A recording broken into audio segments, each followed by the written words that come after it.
Hey guys, happy Sunday. So we start a whole new week together. I had a pretty bad migraine all day today, so I don't have a whole lot to visually share with you guys. So today I worked on finishing up the Supervision field test. I really look forward to sharing my notes for that with you guys. I think they'll surprise you because they're counter to what I say in the field test. We also went over to the Laplace Home Depot since we're buying a house just to kind of get an idea of what kind of fixtures we might want in the kitchen, what kind of tiles we might want in the bathroom, that sort of thing. And that didn't take too long, but I did enjoy getting out. And honestly, I enjoyed looking at paint chips. I've already got a color palette in mind. I think it'll look really good. But, you know, I did want to pick up some paint chips so I could bring them over to the house when we're doing the termite inspection and actually see how they look in the individual rooms.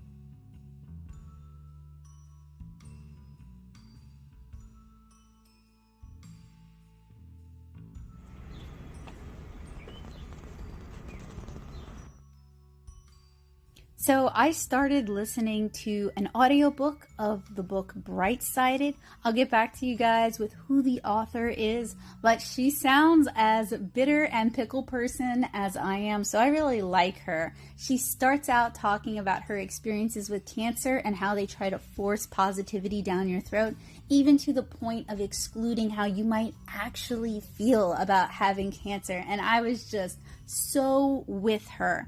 If you're like me and you're exhausted by this constant drive towards positivity, other people dictating how you think, how you feel, how you portray yourself, all with this move to never say anything negative, never say anything controversial, never say anything that isn't good vibes only, I think you guys will really enjoy Bright-Sided. And I don't have an Audible sponsorship or anything like that. I'm actually listening to it via Overdrive through the library. So, you know, the library, the public library system, is a great way to listen to audiobooks for free while utilizing your library system. So if you enjoy audiobooks, if you enjoy listening to things while you work, why don't you check and see what your local library has? I'm always happy to plug the library system. I think public libraries are a wonderful thing, and I have said on numerous occasions that I've noticed that many public libraries are making strides to change what they have to offer, to keep up with the times, and to remain a valuable asset in the communities. So I finished up the Supervision field test and I switched over to finishing up the Maitrina field test. I do think I'm actually going to do another watercolor illustration just to kind of wrap that field test up, so I'll have a couple under my belt. But for the first one, I did a native Louisiana iris, and I took the reference photo for this while we were out at Bayou Signat. So I definitely have some thoughts on this paper, and I hope you guys will keep an eye out for the upcoming full field test video as well. So tomorrow is Monday. We are going for our second termite inspection tomorrow.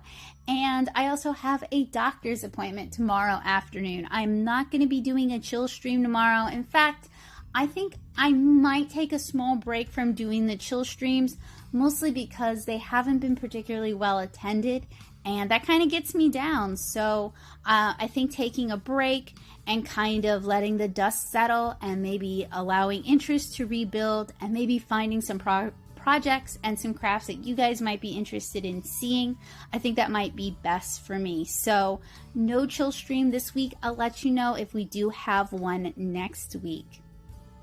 So other than that, that kind of wraps it up. I'm not super sure how this week is going to go. We do get our second COVID vaccination on Tuesday at Walmart. So I want to encourage you guys again, if you haven't gotten vaccinated yet, to please strongly consider going ahead and getting that vaccination, because there's going to be people who cannot get that vaccination, and by more of us getting the vaccination, that's going to protect those who can't. And I guess I'll see you guys tomorrow with more art, hopefully. And yeah, I'll see you guys tomorrow.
Hey guys, I'm still feeling kind of crummy. I guess I kind of think of it as like a migraine aura. Not that I'm necessarily seeing auras when I have migraines, but rather it's like the residual effect of having a migraine and how it affects me the following day and the day after that.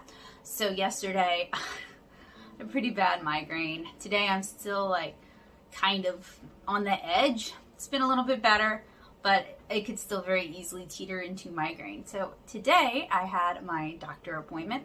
Tomorrow I take my first dose of Adderall. I did take Adderall at one point when I was a teenager. I don't really remember. They had me try a bunch of different ones, and I don't really remember how I felt on it, but we're just trying to figure out what's going to work for me. So I'm excited about it because I'm really hoping it can address some of the issues that I've been struggling with for a long time. And to kind of help me see if this is a good fit, I made a list of ADHD goals that I'm hoping to see some help with, some relief with. And I also plan on doing a little bit of like daily journaling to kind of track how those goals are going and track my mood and track my appetite and track my sleep, which sounds very organized for an ADHD person. I start out when it comes to organization and stuff, I start out real strong and then I tend to forget about it. So on that note, I've also ordered a memo box mini. Apparently it was Kickstarted, and I wanted a small pill case that I could put in my purse that would actually tell my phone when I took my medicine, because for like Adderall, for example, if you double dose, it can be really bad news. It can have really bad effects on you. So I want to make sure I don't forget to take my medication, but I also don't want to double up on my medication. So I'm hoping that by keeping my pills in a container that records when I take them, even if I forget that I did take them, I can check my phone and it'll let me know. So you don't live to be 35 with ADHD without learning a few tricks and learning what works for you and what doesn't work for you. And for me, you know, I have done some dieting. I don't want to like, I guess I should content warn this at some point. Mostly just to like be in a solid size. Like I'm typically between 2 sizes at any given time. And I had already bought my wedding dress in 1 size, and I wanted to make sure I was that size on the day of my wedding. So basically what I was doing was I was tracking what I was eating, because as you guys probably know from hanging out with me, I will just eat sweets like without thinking. And calorie counting forced me to be accountable for the number of sweets I was eating if I chose to eat sweets. So that way I wasn't going to be some mystery dress size by the time of my wedding. Has not really anything to do with like wanting to be a particular size. It was just I'd already paid for the dress. I wanted to make sure I fit into the dress. So when it comes to health stuff and using my phone, it's actually, I find it very helpful. I used to really like my smartwatch. I had a Samsung Galaxy Gear, and the only reason I don't like it is the battery is real crummy these days. If I wear it out, it lasts like 3 hours. I got it for $1 back when AT&T was doing that sale. So I don't feel, I got $1's worth of use out of it. But I do happen to like wearable tech that helps me stay organized. And I'm telling you guys this because y'all have been on my ADHD journey for a long time. Back when I used to do the My Life with ADHD vlogs as their own thing, I've kind of rolled them into my weekly vlogs since I am an artist with ADHD and I think it is important to talk about it. And I talked about wanting to talk to doctors and considering, like you guys saw me go from like medication is not for me to reconsidering medication to being excited about getting back on it. And it honestly came from talking to other adult women who went on medication and they genuinely feel like their lives have improved. Not from reading books about people I don't know, but from people I do know telling me, hey, this actually had a really positive impact on my life.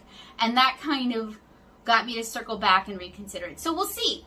Adderall might not be the one for me. It might not help me with the focus the way I need, but I'm open to trying other medications and just kind of working my way through and figuring out what works for me. And I have to say, so I met with my primary care physician for the first time, and she's a DO, and I really like her. She actually listened to what I had to say. She didn't try to stop me. She didn't try to short me out.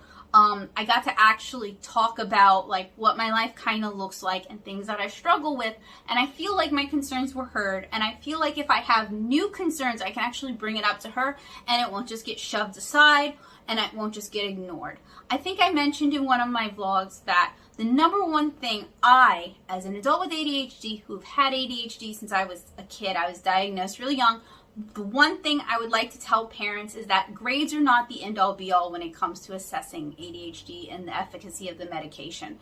As a kid, that was all my doctor cared about. He didn't care about the fact that I had no appetite, that I couldn't sleep, that I weighed like 10 pounds, like none of that mattered.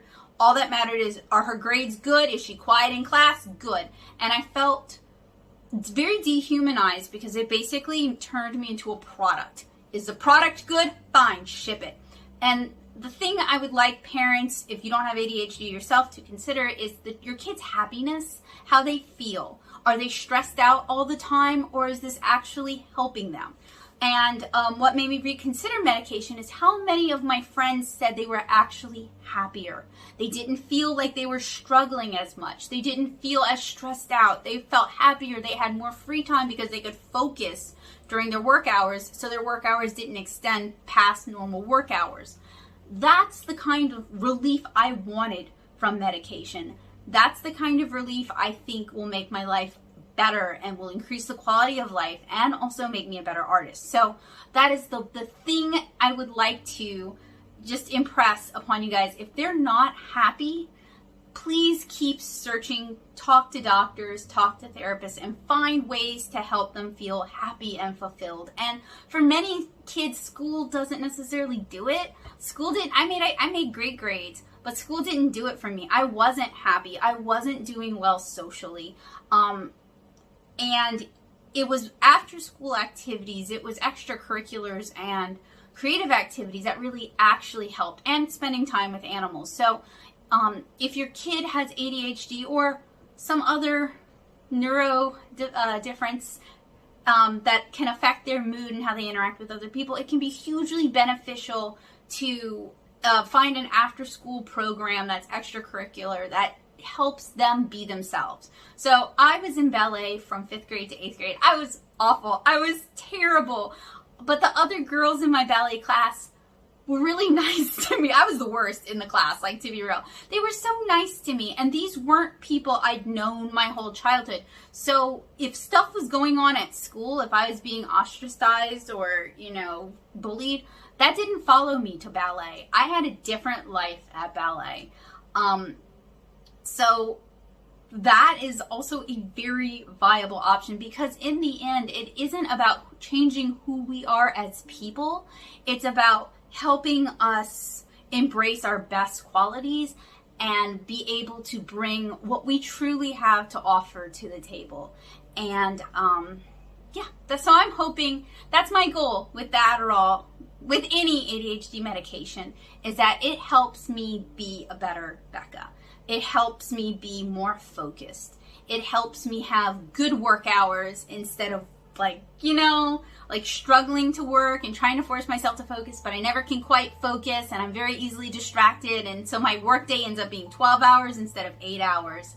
I'm hoping it will help with some of the memory and because short-term memory is definitely an ADHD person thing, and it has become such a mountain in my life that I'm really looking forward to. And I do use planners. You guys have heard me talk about how much I use planners, and I use my phone for reminders, and I set alarms, and I just ordered a $40 Bluetooth pill box to tell my phone that yes, she took her pills, because it's important to me, and I want my life to improve, and I don't want to have to always be reliant on other people. Like, hey, did I take my medicine?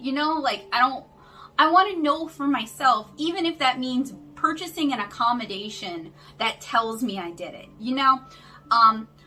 So I'm excited about it, and I want to tell you guys about it because I involved you years ago, and I'm trying to take responsibility for how I involved. I mean, I've had people tell me that me talking about my experiences led to them talking to a doctor, led to them getting a diagnosis, and that's so wonderful. It really does the heart good to hear that. But if me talking about my hesitancy to go on medication discouraged anyone who had never been on medication from even considering medication, just flat out denying it, I need to take responsibility for that too. I feel very strongly about that. A salient life example, I know someone who is anti-mask. Anyone who knows me and went to my wedding knows who I'm talking about. Vehemently anti-mask for a period of time. Thought that if you wore a mask, you didn't believe in God. It was a lot. And I'd explain to him, I'm wearing a mask because I love my mom, I love my aunt, I love my grandmother, I love Joseph's family, and I want to protect them. That wasn't good enough for him, okay? But as soon as he could get the vaccine, he did. Now, to me, if you go on a soapbox and you talk about don't do this because of XYZ, and then you find out information counter to that, or you change your mind, or your heart changes, all of which is that happens, I feel like you're equally responsible to go back and tell those people, hey, I changed my mind. There's new information out. You owe it to be a positive example. In addition, if you lead people astray, you owe it to at least tell them that and own up to those mistakes and apologize if necessary, but own up to those mistakes. So that's what I'm trying to do here. It was not ever my intention to encourage anyone not to consider medication. I hope I had made that clear. I am not a doctor. Every step of the way I have said I am not a medical professional, and I am strictly speaking from my own life. But I accept that the strength of my experiences and how they affected me and how much they affected my own life, me sharing that may have negatively inspired someone. So I'm here to, I don't want to say eat my words, because I had some bad doctors, like just flat out. Psychology for children was not where it is now, was nowhere close to where it is now. They didn't consider children the way we consider children now. My happiness was not important whatsoever to doctors, because you're a kid, whatever, you know. Now it's important. They didn't even believe in childhood anxiety when I was a kid, or childhood depression. They did not think you could feel those things.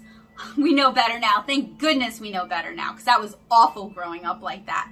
So now there are doctors who will be responsive, who will listen to you. And I'm really fortunate that I feel like I've found doctors who will listen to me, because I have had so many doctors who did not really care about me.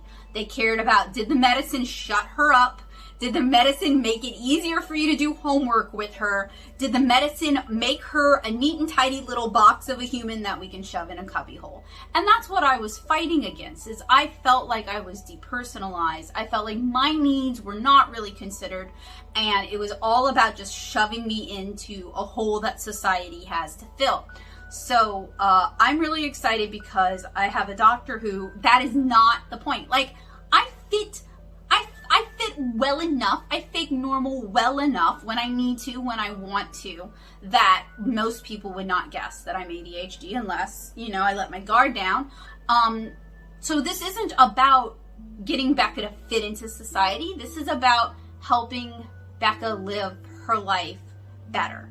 And I'm all for that. I'm all for mental health that helps people be happier genuinely and be able to be themselves genuinely, not fit whatever society. And I make that face because I'm thinking of friends I have who have like autism, who are wonderful people, who might not necessarily fit what television says they should be like, but they're still very valid, wonderful people who I love. Or I think of people who might be a little more pessimistic than what modern society has decided is acceptable. And I think of friends who struggle with depression, who might not fit what modern society has decided is acceptable. But you're still valid, and I still love you. I love you for you. So my goal is for us to be happier with who we are and to achieve the things we want to achieve, and not just, cut out a smiley face mask and paste it on. And that's me now. Like, for us to be ourselves. So that's why I wanted to share this part of my journey with you guys, because I shared the earlier part, and I'm very hopeful for the future. And I also want to take responsibility for things that I've said in the past. And if I've caused any sort of pain or consternation or conflict, I do want to apologize for that, because by sharing my experiences, that wasn't my intention. But I do accept that sometimes by sharing your experiences, you can lead people astray. Hopefully I haven't done that. I haven't heard from anyone that I've done that, but I still want to take responsibility for the possibility that that's happened. So we're starting on a really low dosage. It's a morning dosage. The intention is just to help me kind of kickstart my morning, make administration tasks a little easier, make those really boring, grindy tasks a little easier. And I'm really genuinely hoping, and this is more from conversations I've had with my psychologist, that getting treatment for my ADHD will help me have more confidence so I can pursue the things I really want to pursue and not be a shaky, anxious mess. So often depression and anxiety are comorbid with ADHD. I've talked to you guys about this. There's loads of great books about this.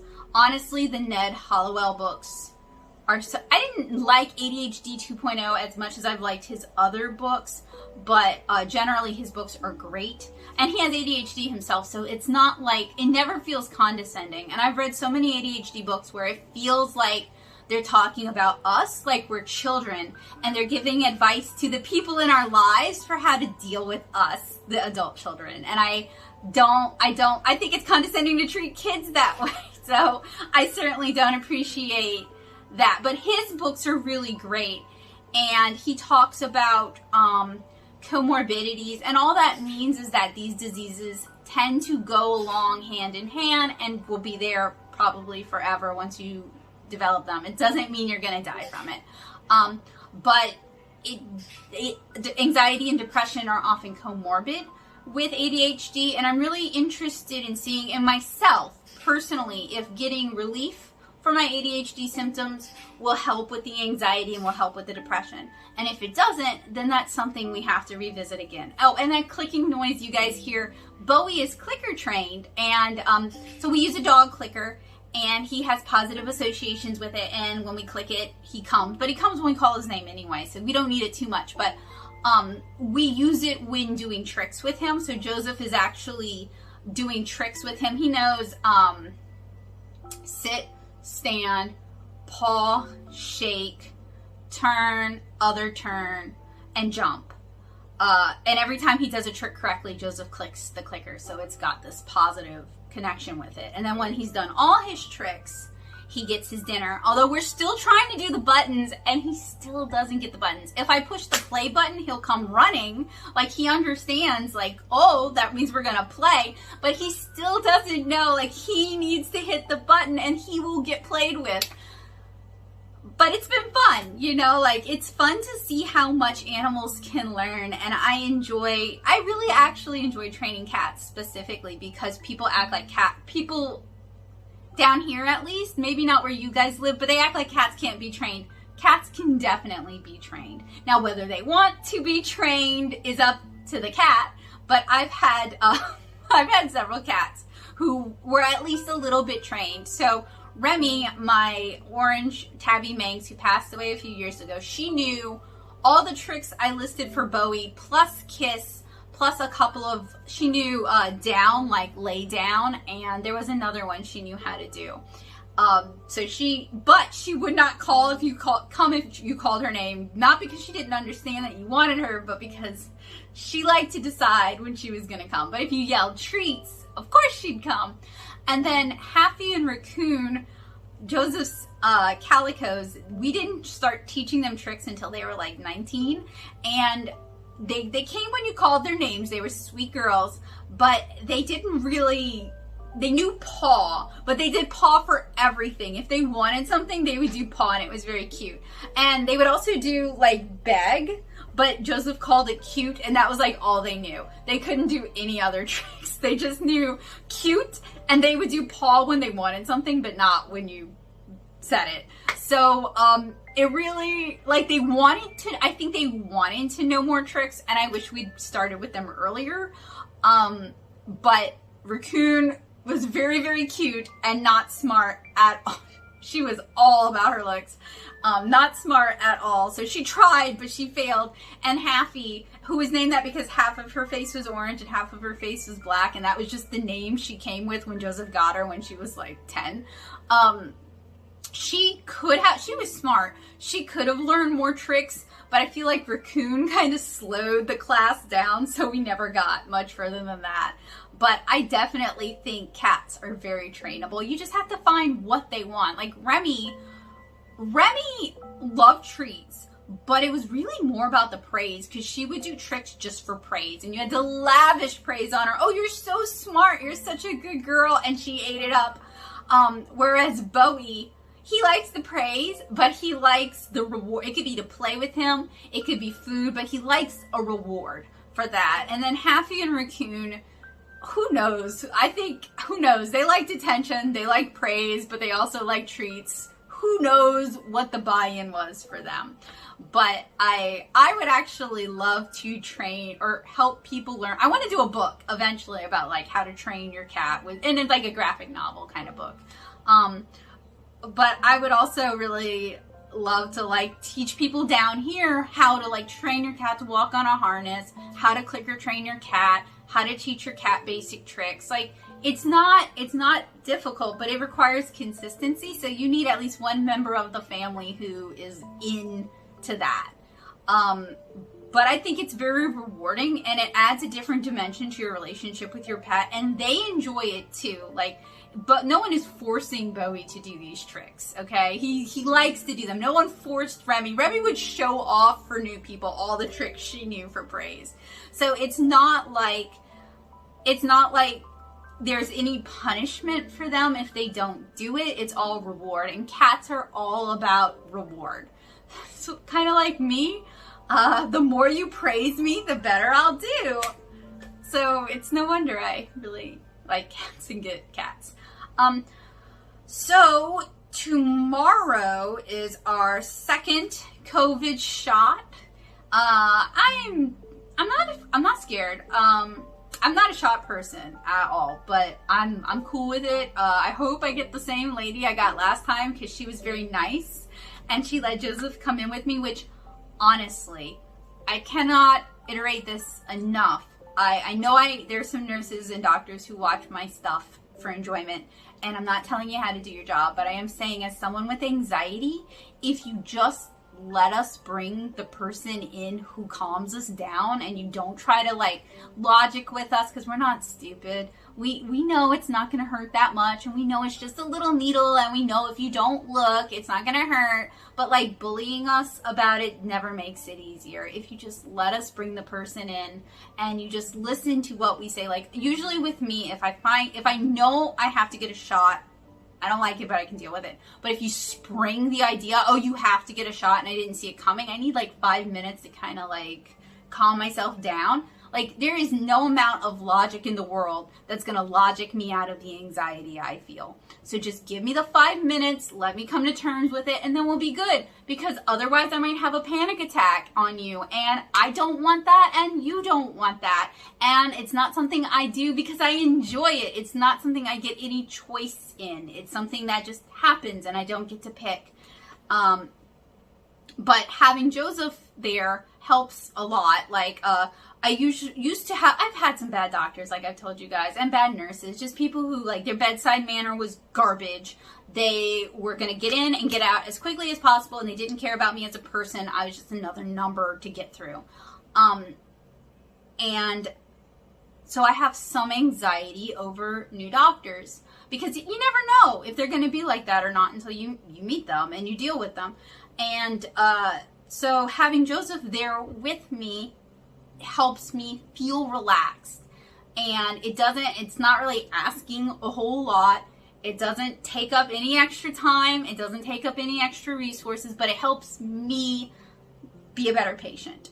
And I've had nurses like try to shame me, like, you're an adult woman, aren't you embarrassed that you have to have your boyfriend hold your hand? And it's like, what are you getting from this interaction? Like why does this make you feel better about yourself being a bully to another adult? Because if so, like, good job.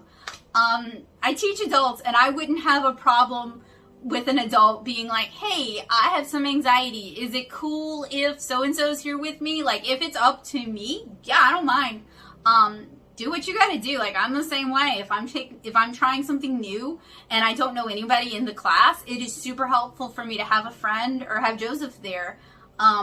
So you do you. But when it came, like, and NCE didn't really let me have that choice. They were like, if somebody's going to be there, they have to pay to be there. And it's like, I mean, I get it, but also, like, it's not, for people with disabilities, that's not necessarily disability friendly. But, you know, I get it. Like, I kind of felt like their prices were super reasonable. So honestly, I get where they're coming from. But in other instances where you pay per head, it would be nice to have, like, an emotional support human option where you pay half, because they're not there for themselves and they're not really going to enjoy it.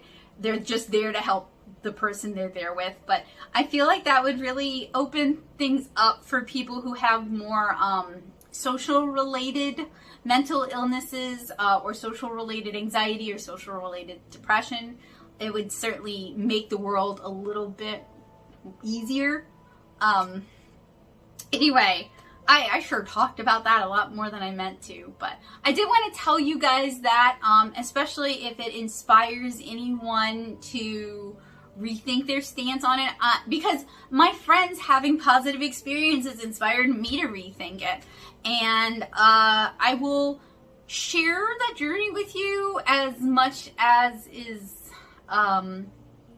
like, I don't want to talk too much about medications because that is something that is super individual, super personal. Everybody reacts differently to different things. I don't want me talking about what I'm taking to cause somebody to like really want to argue with their doctor when their doctor might know best.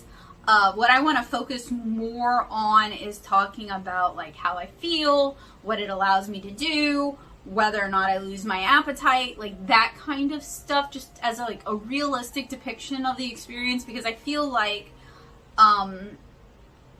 when we sugarcoat things, like, okay, like Joseph brought this up at lunch, okay? If you hard sell me on something, I'm not going to like it because it's never going to live up to the hard sell. The best thing you can do is you can say, hey, this is a thing, I like it, I think you would enjoy it, and then offer to loan it to me if it's, you know what I mean? Like if it's like a thing to loan, but otherwise just leave it.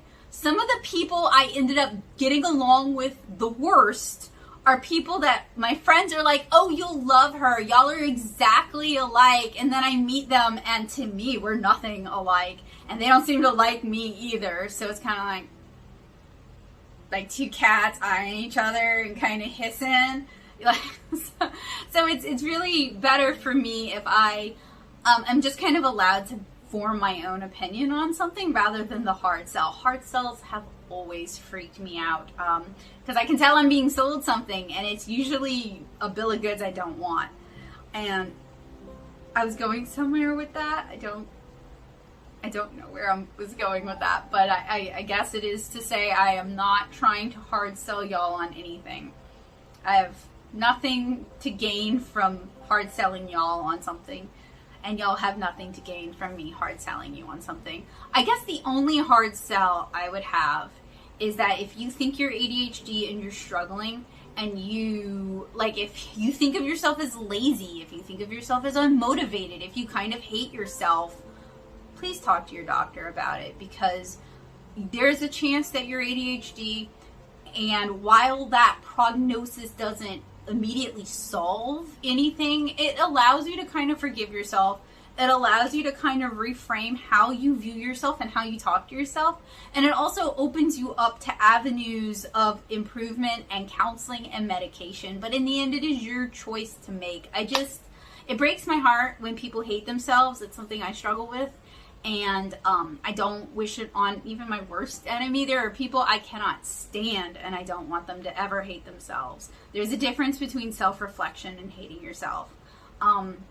So, yeah. Anyway, I'm going to get to work. I've yattered at y'all enough. I just wanted to kind of give y'all a heads up. And I'll talk about it's the memo box. Let me double check the name. Sorry. It is the Memo Box Mini, because I'm only taking like a morning pill, and then I'm taking a migraine pill in the evening. So I don't need to third. That was the other thing, is like there are other options out there, like on Amazon, but they're these giant pill boxes, and it seems like it would work for someone who's on a lot of medication or somebody who dispenses other people's medication. Something like that. It just didn't seem like a good fit for me because I wanted something I could put in my purse if necessary, especially with the evening medication. So, or keep on my nightstand and it not be my nightstand. And I'm also not one of those people who take like 1 million vitamins and supplements. I take like a woman's daily, I try to remember to take a woman's daily vitamin. I take melatonin at night, which I don't have any problem remembering to take.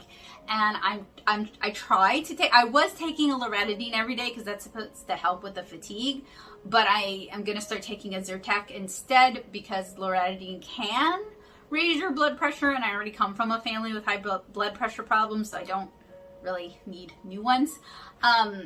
but I don't take that many pills and I don't enjoy taking a bunch of pills. So I'm not like looking for this pill organizer so I can take my 40 pills a day. I just want to like keep track of these medications and make sure I'm not skipping days and I'm not doubling up on days. But I said I was going to get to work, so I will do that. And I'll check in with you guys. I mean, obviously I'll show you guys what I'm working on, but I'll check in with you guys tomorrow after the COVID, my second and final COVID vaccine. Woo, woo, woo, woo. I'm excited about that. I am. Because as I keep telling y'all, you know, the more of us who get vaccinated, okay, so there are people who cannot get vaccinated due to legitimate health reasons. Not going to go into it, not my business, but I know there are people who can't necessarily get vaccinated. This has been a thing for a long time, even with like measles, mumps, and rubella.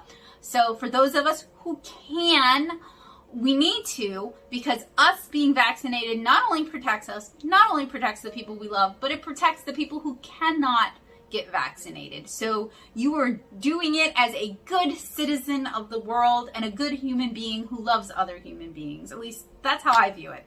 So I will check in with you guys with my second vaccine tomorrow. I hear that one is the one that kind of like wipes you out, like you get the flu-like symptoms. But they said that about the first one, and I felt like kind of oogie. So I just watched some JoJo's Bizarre Adventures and stayed in bed. Like it wasn't, for me, it's different for everybody, but it wasn't a big deal. But my goal is to get my pill, eat a big breakfast, and drink a lot of water, and take an Advil after, because that's supposedly the magic trifecta.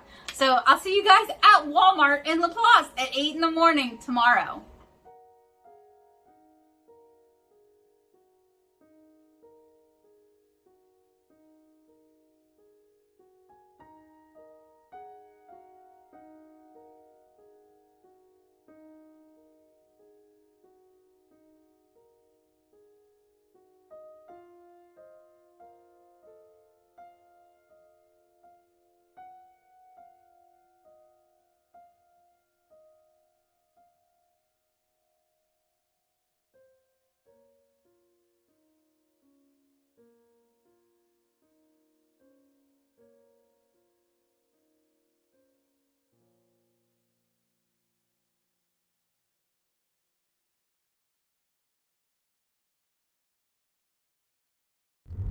It's 8 in the morning. We're here for our second COVID shot. I'm absolutely not a morning person and should have been smart like the lady next to me and said I'm out of town and not a morning person, but I was dumb and said yes. So this is the area where the shots are being given. So just kind of in the middle of the store, same as last time. Alright, so we just finished getting our second Moderna shot. And it went quick and it went well. First time we didn't have too many symptoms. We've been warned that with the second one you do have more symptoms. So we gotta hang out for 15 minutes. Hopefully everything will go well, and hopefully that'll be it pretty much. So, but we were able to get it quickly and easily at the La Place Walmart.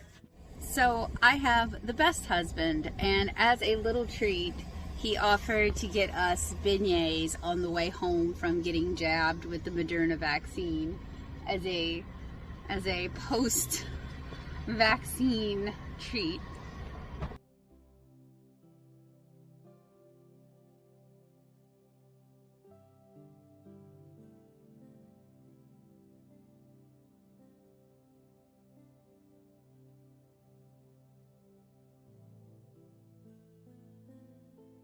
Okay, I wanted to talk to you guys about, about a few different things. It's Tuesday. As you guys remember, we got our COVID shots early this morning. I also started taking my Adderall this morning, so I am on 1 dose a day. So I'm not absolutely not a morning person. I am not a morning person. I have mood problems in the morning. That's one of the reasons I really am not that open to teaching K through 12, is I would have to function in the morning, and I function well at night. I don't function well in the morning. So for me, that's not a great option. I'm do so much better in the evenings. I would do really well for after school programs, but I don't do well for morning programs. So that's one of the reasons why after a certain point, I kind of quit pursuing teaching K through 12. And I was certainly struggling this morning. I was having really bad depression problems this morning. And part of it is I really didn't get enough sleep. I got 7 hours, which you'd think that was good. For me, 7 is not really good. And I kept waking up because I was so afraid that I would oversleep my alarm. Anxious friends and some ADHD friends know what I'm talking about. And just my sleep quality was not really there. I took my Adderall first thing with a glass of milk. I was just really not hungry this morning. And we were in a rush this morning because both of us were really tired. We were really dragging, and we had to go all the way to Laplace, which Joseph says it's a 15-minute drive. I wanted to allot for 30 minutes because I don't like making people wait on me. It's really more of a 22-ish minute drive if you don't catch traffic, realistically. So, you know, we're both right, okay? But we were there on time. They were able to give us our shots. The guy who gave me my shot was very, very nice. He let Joseph come in. Absolutely no complaints there whatsoever. I am feeling kind of tired, kind of out of it, very chill and just zony outy. And while I'm able to focus, I just don't necessarily feel like working. I also noticed normally my days go by really fast. Like the daylight hours just zoom by. It's like I don't even notice until 8 o'clock at night, and then my day starts. I could be awake all those hours, and they just move in a blur. I don't even know where they go. Today, I felt the day go by. I know where the day went. I don't know if it's because I got the vaccine, so I'm feeling a little under the weathery. I don't know if it's the Adderall slowing the day down, which would be great. I'm not sure. You know, I quit taking ADHD medication when I was like 16. So it's been a long time.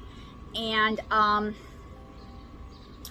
I was kind of thinking about it earlier today because I know one of my friends pointed out that I come across as very anti-medication, which I am very sad that is how I come across, because my intention was to come across as I was very personally anti-medication for myself at the time.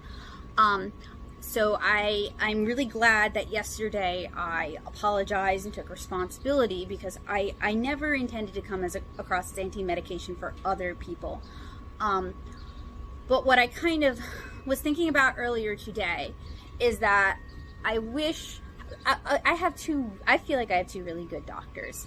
I feel like my primary care physician, she's an OD, we just met, but I felt like she really listened to me and actually cared about what I had to say to her when I was talking to her. And I haven't had a primary care physician who cared about me ever. Like, I had one gynecologist who cared about me, but after Hurricane, I had her for 6 months, and then Hurricane Katrina hit and she moved to Houston, and that was that. I have not had a doctor I felt who cared about me as a human being with thoughts and feelings my whole life. So, other than my psychologist. So that is amazing. That feels amazing, you know? Like I feel like I can tell her things and she'll take them into consideration. And I've talked about this before, but both of my pediatricians, one was the father and the other was the son who took over his practice. And the father was my mom's pediatrician, because that's how my family does things, I guess. He only cared about the grades. He didn't care how I felt. He didn't care that I hit puberty very late. He didn't care that I weighed 60 pounds at 12 years old. He didn't care that I was suicidal. All he cared about were A's. If I made A's, then it was working. Any of the other problems that I tried to bring up to him, it didn't matter. The Ritalin worked.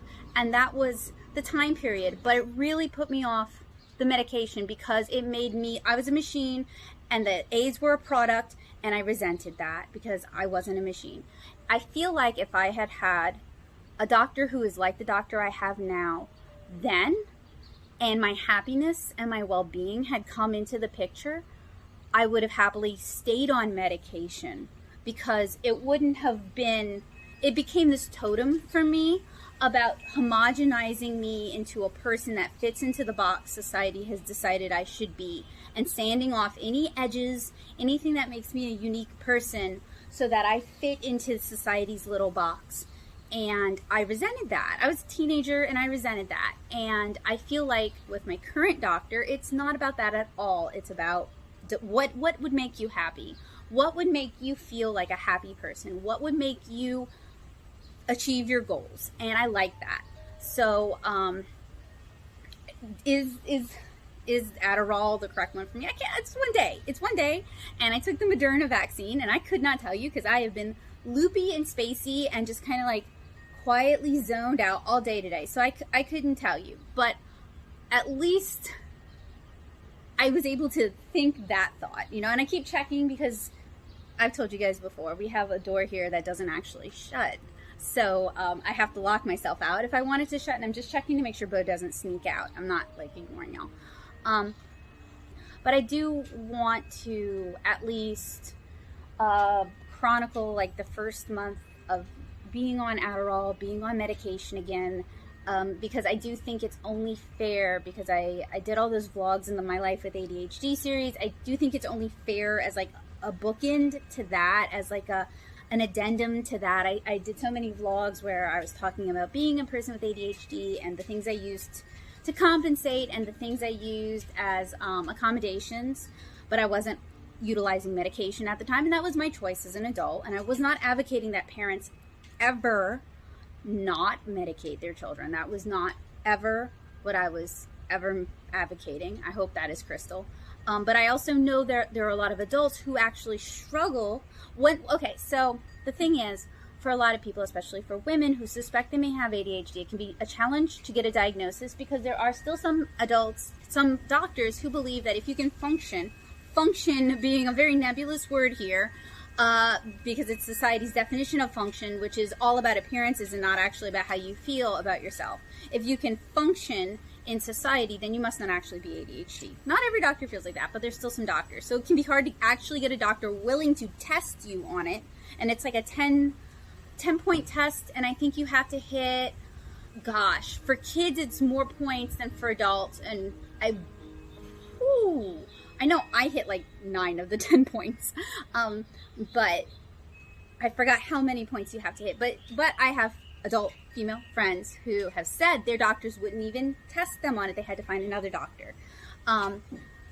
So my point with that was, I knew there were people who might be watching this who figured they had ADHD, but they couldn't get a diagnosis and they wouldn't have access to medication. And I wanted to share my experiences and what I did to help cope without medication, to help people like that, and also to encourage people who thought they might have it to talk to a doctor and get that diagnosis, because sometimes even just having that diagnosis can kind of open up the world for you, and it can help you forgive yourself, and it can help you learn to love yourself, and it can also help you find support groups and other people who have it who can help you learn to love yourself. Because for me, it was when I started meeting other, like my first female ADHD friend, we're still Facebook friends. I still keep up with what's going on in her life. I'm really happy for her. And she was my best friend growing up. And if it wasn't for meeting her, I would have been the loneliest kid, because nobody got me. And sometimes she was my only friend. And like, she got me. And I think, and like even all through school, like most of the guys I dated had ADHD, or later they were diagnosed as such. Gee, big surprise. And many of my friends were later diagnosed as having ADHD. So it was that being around people who got me and kind of understood where I was coming from, and I wasn't this weird person who just needed to get with the program, really helped. And it really helped with my self-esteem, and it helped with my sense of belonging, and it helped me not hate myself. So a lot of those vlogs were recorded not from a place of you don't need medicine. That was not ever my intention. They were recorded from a place of acceptance, like learning to accept yourself and finding resources that are accessible to you even without a diagnosis, and finding people who understand you and get you, and learning to understand and get yourself. So I do feel like I kind of owe it to you guys to talk about my experiences on medication and be honest about that, good or bad, just because I had already put so much out there, and I do feel like I kind of gave, just seeing how people like are responding to me being on medication. Now, they're very, very kind about it and very happy for me, and I'm very grateful for that. But it's also like, I know you were really against medication, so I'm happy that you're trying it. And I was like, oh, I mean, did I come across that way? I'm sorry I came across that way. I didn't mean it to seem like I'm just flat out against medication. What I was really against at the root of it is how my doctors handled me, not against medication as a whole, gosh. But that's why I think in many of the vlogs I say, but it's different now. Because if you do have a doctor who only cares about your productivity, find another doctor. You deserve another doctor. You are a person. You're a holistic person. You are a whole. You have thoughts. You have feelings. You have emotions. You deserve to be considered as a whole. And if you are depressed on this medication, if it is doing things to your weight that you don't like, if it is doing stuff to your hormones that you don't like, you deserve to be able to go to your doctor and have your concerns considered. And what was done to me as a child should not have happened. That was inappropriate. That was male doctors who were just completely brushing the concerns of a teenage girl under the rug. And my mother should have advocated for me, and she did not. But it doesn't have to be like that. And that's why I'm talking about it now, is like, I know it doesn't have to be like that, and you know it doesn't have to be like that. So I don't want to normalize what happened to me, and I don't want to brush it under the rug. And I'm not also here to like crucify them for doing that, because that was 20 years ago. So, but what I did want to talk about is I am feeling like a little out of it. I'm feeling a little under the weather. I'm feeling a little bit slow and chill, and I don't know if that's the medication or if that's maybe the Topamax that I'm taking for migraines. I'm taking that at night, if that is still in my system, or if it's the vaccine. So I don't want to like pass judgment on the efficacy, because I got a lot going on today, and I knew it would not necessarily be the best day to start taking Adderall, because you know, you can't really judge the efficacy of a medication that is intended to help with focus on a day that you're taking a vaccine that generally gives many people flu-like symptoms. But I also didn't want to keep putting it off, because I have put it off for years. I mean, gee, I started the My Life with ADHD vlog series in, what, 2016? And I didn't always share all my attempts with you guys, because there was a lot of failures. Like, I tried going through BetterHelp as a start. I tried going through my health insurance. I have been told it is not considered single payer, but I was on Humana One, and then I was on this United thing, because I'm self-employed. So I'm in a program of one, and basically, even though I was paying extra for them to provide mental health insurance coverage, they did not. So I couldn't afford to go see doctors for that. And it just took, to be frank, I was waiting until we could get married so that I could get on Joseph's health insurance, so that I could get mental health coverage. I'm gonna go try to focus up, try to get some work done today, especially because literally everyone I know says that the second vaccine knocks you on your booty butt. So I'm not gonna like push myself today, but I am gonna try to get some work done. Gonna try to work on those Kickstarter charms, especially because many of you guys have gotten back to me. Okay, first off, if you backed the Kickstarter and you saw that email about the acrylic and the wooden charms and you feel strongly about the wood charms, please get back to me and let me know, because as it stands, more people have said they are interested in the acrylic charms, so I'm gonna go in that direction. And the difference is basically the wooden charms would be single color laser cut on wood. The acrylic charms would be clear acrylic charms with a color design on them. So those are the differences. Many people have expressed that they think the acrylic would be sturdier. I could see that. I've done the wooden charms for years. The only problem with the wooden charms is that if the legs, the little bitty fragile leggies, catch on something, they can break off. And I've never had that happen with the acrylic. I think if you really wanted to, you probably could, but they're not likely to just catch and break on something. So, but if you really, really do want the wooden charms, please let me know, because I am going to go with the majority vote on that one.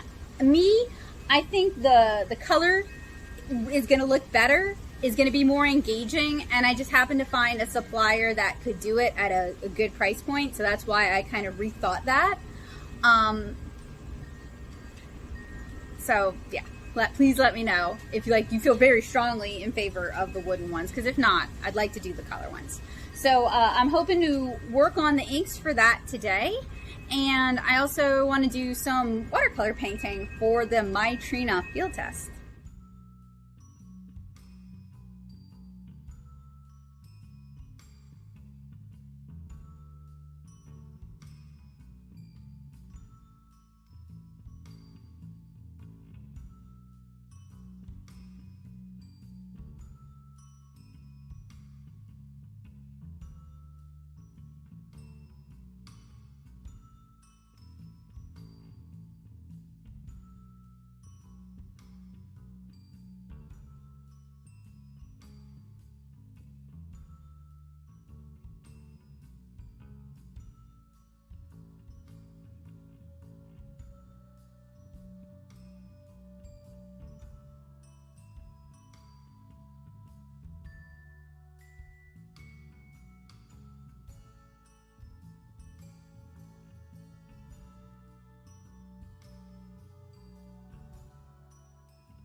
So this is a little weird and not something I think I would normally do, but I am post second Moderna shot, so I guess I am done with the Moderna vaccine until they tell us otherwise. It might be like the Pfizer vaccine where they tell us we got to get another. Who knows? If they do, that's fine. We will do it. And I think a lot of the symptoms I was like possibly attributing to the Adderall today are probably just the Moderna vaccine. It has been so long since I've been on Adderall, because at this point in the evening, I feel like poopy caca. I feel awful. So obviously I am relaxing in the bathtub with some Epsom salts. Had to check the back because I'm feeling kind of out of it. And I'm just gonna call it an evening because I just am tired and I don't have any more to give, and that is okay. And I fully suspect tomorrow might be more of the same, but I'd been warned to expect that. So other than having nothing to eat in that house that I want to eat, I think we're both prepared for that. Hopefully our realtor isn't gonna like need some stuff signed ACASAC, because I don't know if we're gonna feel like doing it. But I just wanted to kind of check in with you guys because I was giving you guys both the Moderna vaccine countdown and the first day back on Adderall recap, whatever. And just thought I would kill two birds with one stone and I'm just gonna live in the bathtub now forever. This is my forever home. And when I say I feel terrible, I don't feel like death's door. Like in the tub, I actually feel like a living human being and not like a sack of dead reheated raccoons. So, you know, it could be worse. I have friends who swore up and down that they felt like the end of the world. So, you know, it could feel like the end of the world. So I guess I'll check in with you guys tomorrow with how I feel. Regardless of how I feel though, if you are able to get the vaccine, I still encourage you guys to do so. I still stand by that. They're saying herd immunity in the US is 85% of adults. They are saying that 50% of adults have the vaccine, and they're saying a lot of people are just tapping out after the first one. So please don't be those people. Please get both vaccines. If they tell you to get the booster, and let's achieve actual factual herd immunity for the people who are not actually able, through legitimate reasons and not made up reasons. Let's achieve herd immunity for them, and let's truly love and care for one another by legitimately looking out for those who cannot look out for themselves. Like, let's do the right thing.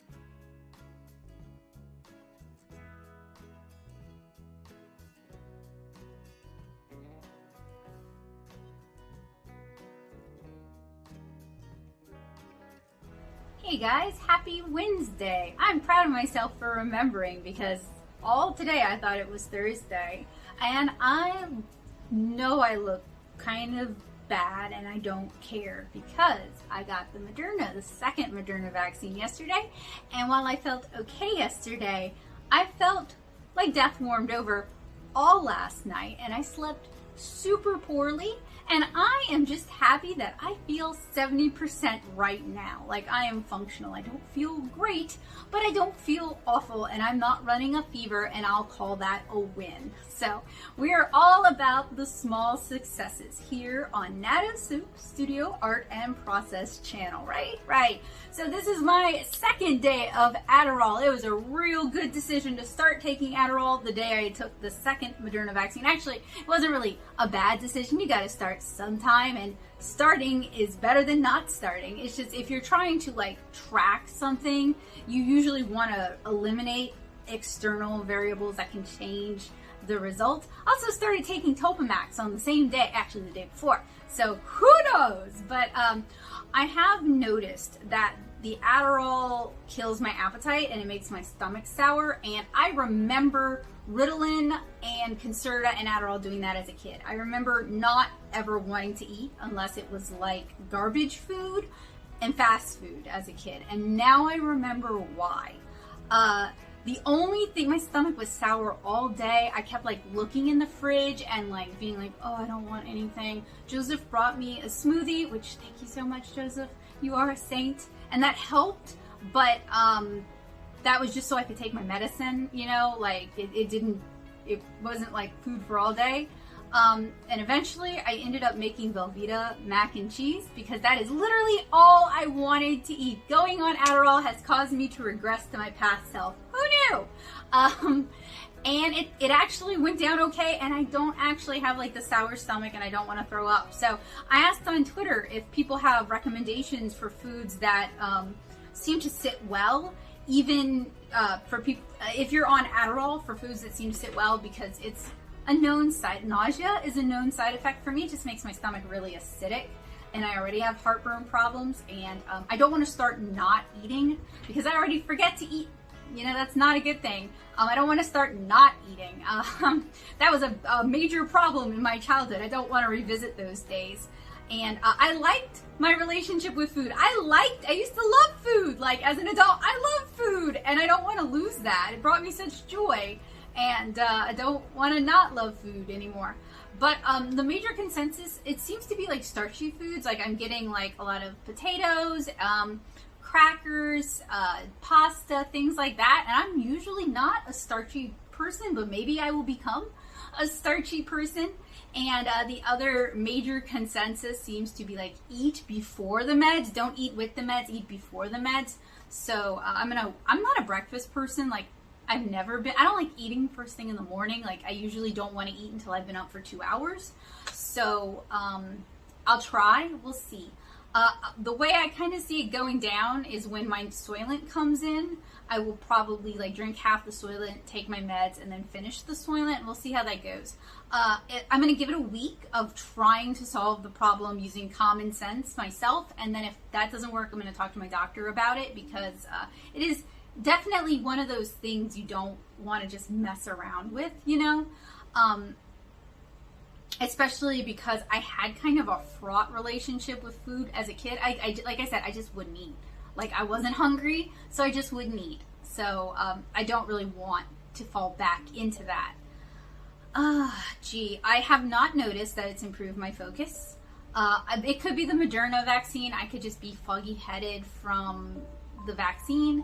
You know, I got to give it more time than this, but I did promise I would check in with you guys and, you know, be honest about my experiences. We talked about that a lot yesterday, so I don't feel like I have to go into it a lot today, but I did want to share those experiences with you guys for the sake of honesty. Obviously, my special communicates with my phone pill thing hasn't come in yet. I ordered it from their website, so it's probably going to take forever. But I will share that with you guys when it comes in. I'm kind of excited. I love like dumb organizational tech. I have a smartwatch. The only reason you guys don't see me wear it is because it dies in 2 hours. I have the original Samsung Gear, and I wore it for years. And I got it when it was like the 99 cents with AT&T deal. And I'm actually probably getting another smartwatch because I really love organizational tech that, you know, kind of keeps you connected. I was all about, like, I couldn't afford a PDA as a kid, but that was like my aspirational vision board was to have a PDA, and I had all those like cheap knockoff kid organizers, you know, 90s kids now that cost like $20 and had like 3 functions. I had like 5 of those. And I had my TI-83 calculator. I'd like downloaded all these, we call them apps now, but all these extra programs. You guys remember with that silver cable, and it took forever. I had like the address book for it and the calendar for it and several games. So I'm all about productivity tech, but I still use a traditional planner. Like, my ideal planner is I can write it physically and it's synced to Google Calendar. And if you guys know of like a pin or something I can clip onto my Happy Planner that would digitize it for me, I would spend the money on it. And my husband would be like, really? Another? And I would be like, yes! Because I've been wanting something like that for years. And I think there is an arc ring binder that supposedly, I know it charges your phone. And I was like, oh, that's really cool. But I think it also supposedly does that. But if no one is doing that, that's a free idea. You should get on that. And then call me after, because I will buy that. But if you know of something that does that, because like a lot of the ways those digitizers work is it's like basically like a scanner or a camera or something, and you clip it onto the paper, or it's a clipboard and you put your paper on it, and then you use their proprietary pin, and it basically tracks the movements. So I figure I would have to do that anyway, but that would work. Like if I could scan, or I could sorry y'all, if I could digitize the calendar page that I'm on and just always have it, upload it to Google Calendar, that would be very cool and very useful, and I would very appreciate it. Or to a productivity app, because it would be nice to like Gantt chart my life just to see what I'm working on and what I'm actually achieving would be pretty cool. Mostly because I feel like I fritter my life away, but then when you look at all the things I make, I realize like I haven't, but it still feels that way, and I think it's because my brain doesn't register that I'm doing things, even if I'm doing things. Although, to be real, like today, I really haven't gotten much. But I'm also a little, I think I must be out of it because of the vaccine, because I'm feeling even more out of it now. And I think the vaccine is just, you know, running its course, which is good. I still encourage you guys to get it. This is not me saying don't. I'm still saying please do. We're aiming for 85% for herd immunity, so let's make that goal, y'all. We are all responsible for looking out for and caring for each other. And oh boy. Speaking of kvetching though, I finished Bright-Sided. I did enjoy it. It was good company while I was working. I listened to it as an audiobook. If you are a pickle person like me and you have a bit of a sour temperament, you will probably really enjoy it. You will feel seen, especially because society really pushes us to be more positive. But I do feel that if you're always positive and you're not ever willing to look at the negative, there is no possibility for change. So to me, when you're always a Pollyanna and you're not ever willing to look at things and decide how to fix things, you're just going to accept the status quo, then there is no possibility. Even Anne of Green Gables, who had a wonderful personality, was unhappy a lot and pushed for things to change a lot. So if we're going to talk about positive fictional femmes, I think she's a better example of, you see something you don't like and you push to change it. And to me, that's really more admirable than just being positive all the time, even when it actively hurt. I mean, I had my feelings cemented over so much growing up by people who did not want any dissension in the ranks. So rather than hearing these concerns and maybe addressing them, they just silenced me. Whereas I felt like I saw the most growth, whether it was in class or with doctors or whatever, when my concerns were heard. And even if we couldn't fix it at that moment, they were at least heard and respected. I felt like I was a contributing part of the group, and that's how I try in general to treat my students when we're working together, and that's how I try to approach this channel for the most part, and that's how I try to approach other people in general. It's a respect thing, and I don't think just glossing things over with a veneer of fake positivity does a lot to solve it. So if you feel like I do, you're really gonna like Bright-Sided. And then she recommended another book. I think it's called Stop Smiling, Start Kvetching, that I'm probably going to check out because that also sounds like my jam. People mistake complaining as just always a negative thing, when often complaining is troubleshooting, and you can't fix something that's broken if you don't know what's wrong with it. So what I want to do, so I finished up this second Maitrina Fieldtest. So hydrangea, I did a lot of opaque watercolor, so a lot of Holbein watercolor on it. I'm gonna do, I think 4, not because I have to, but I just kind of want to. This is going to be a cactus blossom, and I'm going to use the Daniel Smith mixing palette for this. So I'm kind of looking forward to that. I don't use the Daniel Smith palette all that often. Not that I don't like Daniel Smith. I have many Daniel Smith watercolors in my Daily Driver palette. I just don't necessarily use the Ultimate palette all that often because there's a lot of kind of opaque colors in it. And for me as a mixing palette, that's just harder for me to use because I do tend to do a lot of glazes. So I'm looking forward to seeing how that handles on this paper. And that's probably going to be my evening because I'm already feeling pretty I'm already like, it's bedtime. I'm tired. Which is my body's way of saying, like, girl, you need to rest. You got some I'm gonna sound so stupid. I'm so sorry. With the COVID vaccine, they're injecting COVID into us, or some variant, right? It's like with smallpox, they injected cowpox into people, right? Because it teaches the body how to fight the virus, correct? Right? That's why antibiotics don't work, because it's a virus, not a bacteria, right? Okay, look, I'm so sorry. I was an environmental science minor. That's like wildlife management.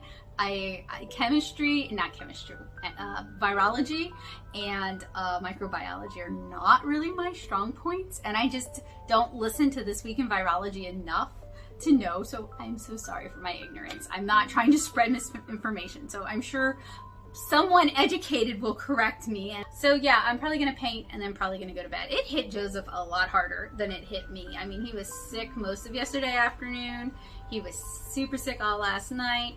I think he's okay now. He might be sundowning like me, whereas the day wears on. He's probably feeling not as good, but I think he's still out in the living room working. So maybe not. And I'm only informing you guys of this because I do think talking about the symptoms and being honest about what's going on with the vaccine allows people to make a good choice about getting it. Certainly knowing that people that in my life were down for 3 days after the second vaccine allowed me to plan my life accordingly. It allowed me to say, okay, I just won't plan anything important on those 3 days. You know, I do think rather than like getting that vaccine and then having to work through it and then like resenting it. And then like I've also heard that like people got the first one but then they're not getting the second one. You guys, you got to get the second one. Like you can't not, like that's not how this works, you know. You got to get the second one.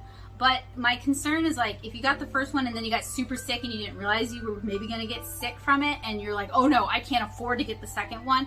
That's why I'm telling you guys this, so that you have like some idea of what's coming up and you can prepare for it. Because I know when things take me by surprise, they leave a really negative impression and then I'm less likely to follow up with it. It makes it harder for me to follow up with it. Whereas if I know what's coming up, if I know what to expect, I can kind of mentally prepare myself and it doesn't leave as bad an impression, you know?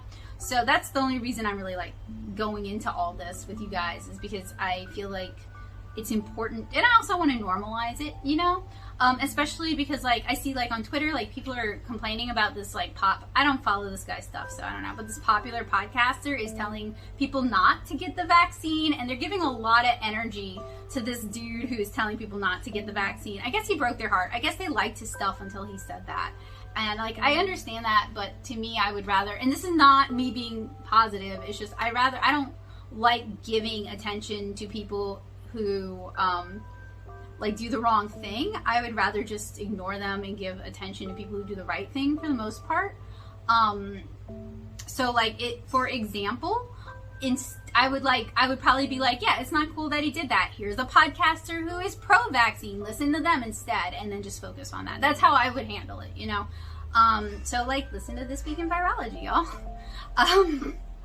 So yes, I'm gonna get back to work now. I'm babbling, and I don't know if it's like the Adderall having like a weird effect on me, or if it's the vaccine, because anytime I'm like tired and loopy, I just talk a lot. And that is apparently a common ADHD thing, and I don't necessarily think it's a bad thing, but I definitely tend to just talk way too much, and then I have to edit that, and then I'm like, oh, I don't want to edit all of that. That's so much just talking about nothing. Especially when I'm not feeling good and I'm having to edit it. It's like, oh, why did I do this to myself? So yes. Oh, let me talk about one more thing though before I get back to work. So I wanted to make a deal with you guys, and I have already mentioned this on the community tab and on Twitter and on my Facebook and on the Discord server. But basically, people have been asking me to do more tutorials on how I go about teaching, more vlogs about teaching, like teaching teenagers and preparing for classes, and different teaching styles and teaching different age groups. And I've also been asked to do more drawing tutorials, like drawing ears and nose and mouths and eyes. And I would really love to do that. I really would. I used to do a lot of drawing tutorials. I used to do a lot of convention tutorials. Now here's the thing.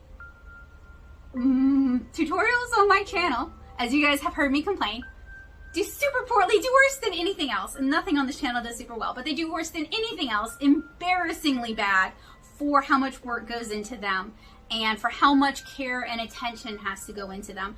I spend a week prepping before I do a drawing tutorial. Like a week of doing drawings and studies and taking notes and writing an outline. Like that's a lot of time. And then I spend a couple of hours recording the thing, and then I spend a couple of hours editing the thing, longer if I have to do voiceover work, and then I have to screen it, and then I upload it, and then I write the description, and then I have to promote it. It's a lot of time. And for it to do poorly is very embarrassing, and it doesn't make me want to continue doing it. It basically has created this negative feedback cycle where I don't want to do them. So here's the deal. I would love to do them, but I don't want to do them if they're only going to get 60 views. That's not worth it to me. I know that's a little, some people might say that's a little bit mercenary. That's fine. I don't care. 60 views is not a lot of views. This isn't even about the money. This is about it reaching the people who need it and the amount of work I have to put in for it to not reach the people who need it. So, you know, so here's the deal I want to make with you guys. I have a how to draw hands tutorial that went up that took more than a week's worth of work. I spent about a week and a half working on that tutorial. And I used materials from other presentations that I made. So it took really like 2 weeks, if we're being honest. That's a lot of work. It is currently at 91 views right now. It's been live for about 4 days. If it can hit 1,000 views by the end of the week, so it went live Tuesday, so by the time you guys are seeing this, you've got 2 more days. If it can hit 1,000 views by Tuesday, I will start working on teaching tutorials again. I will start working on how to draw tutorials again. Like, that is a promise. I will start doing that. I will start outlining it. I already have ideas outlined. If it doesn't, maybe I'll work on those. Maybe I won't. There's no incentive for me to do it. If I really feel the need to do it, I will. If I don't, I won't make the effort to. But if it does, I will dedicate the effort to do it, because that will show me that the work that I'm doing, that work that I'm doing, that those tutorials are useful to people, meaningful to people, and helpful to people. And that is important to me. That's my buy-in. As of now, it doesn't feel like that, you know? So, that's the deal. If you can help that video get 1,000 views, and those of you who watch a lot of YouTube, y'all know 1,000 views is basically not much. In art YouTube, I watch other people who do straightforward art teaching tutorials. Like, there's this woman who does kindergarten art classes, and she gets like 40 views, and her videos are gorgeous. So, like, comparatively, it's not the worst, but, you know, then you compare it to, like, I don't want to say Drawing with Jazza, because he has a lot more spectacle to his videos than what I do. But let's say Frugal Crafter.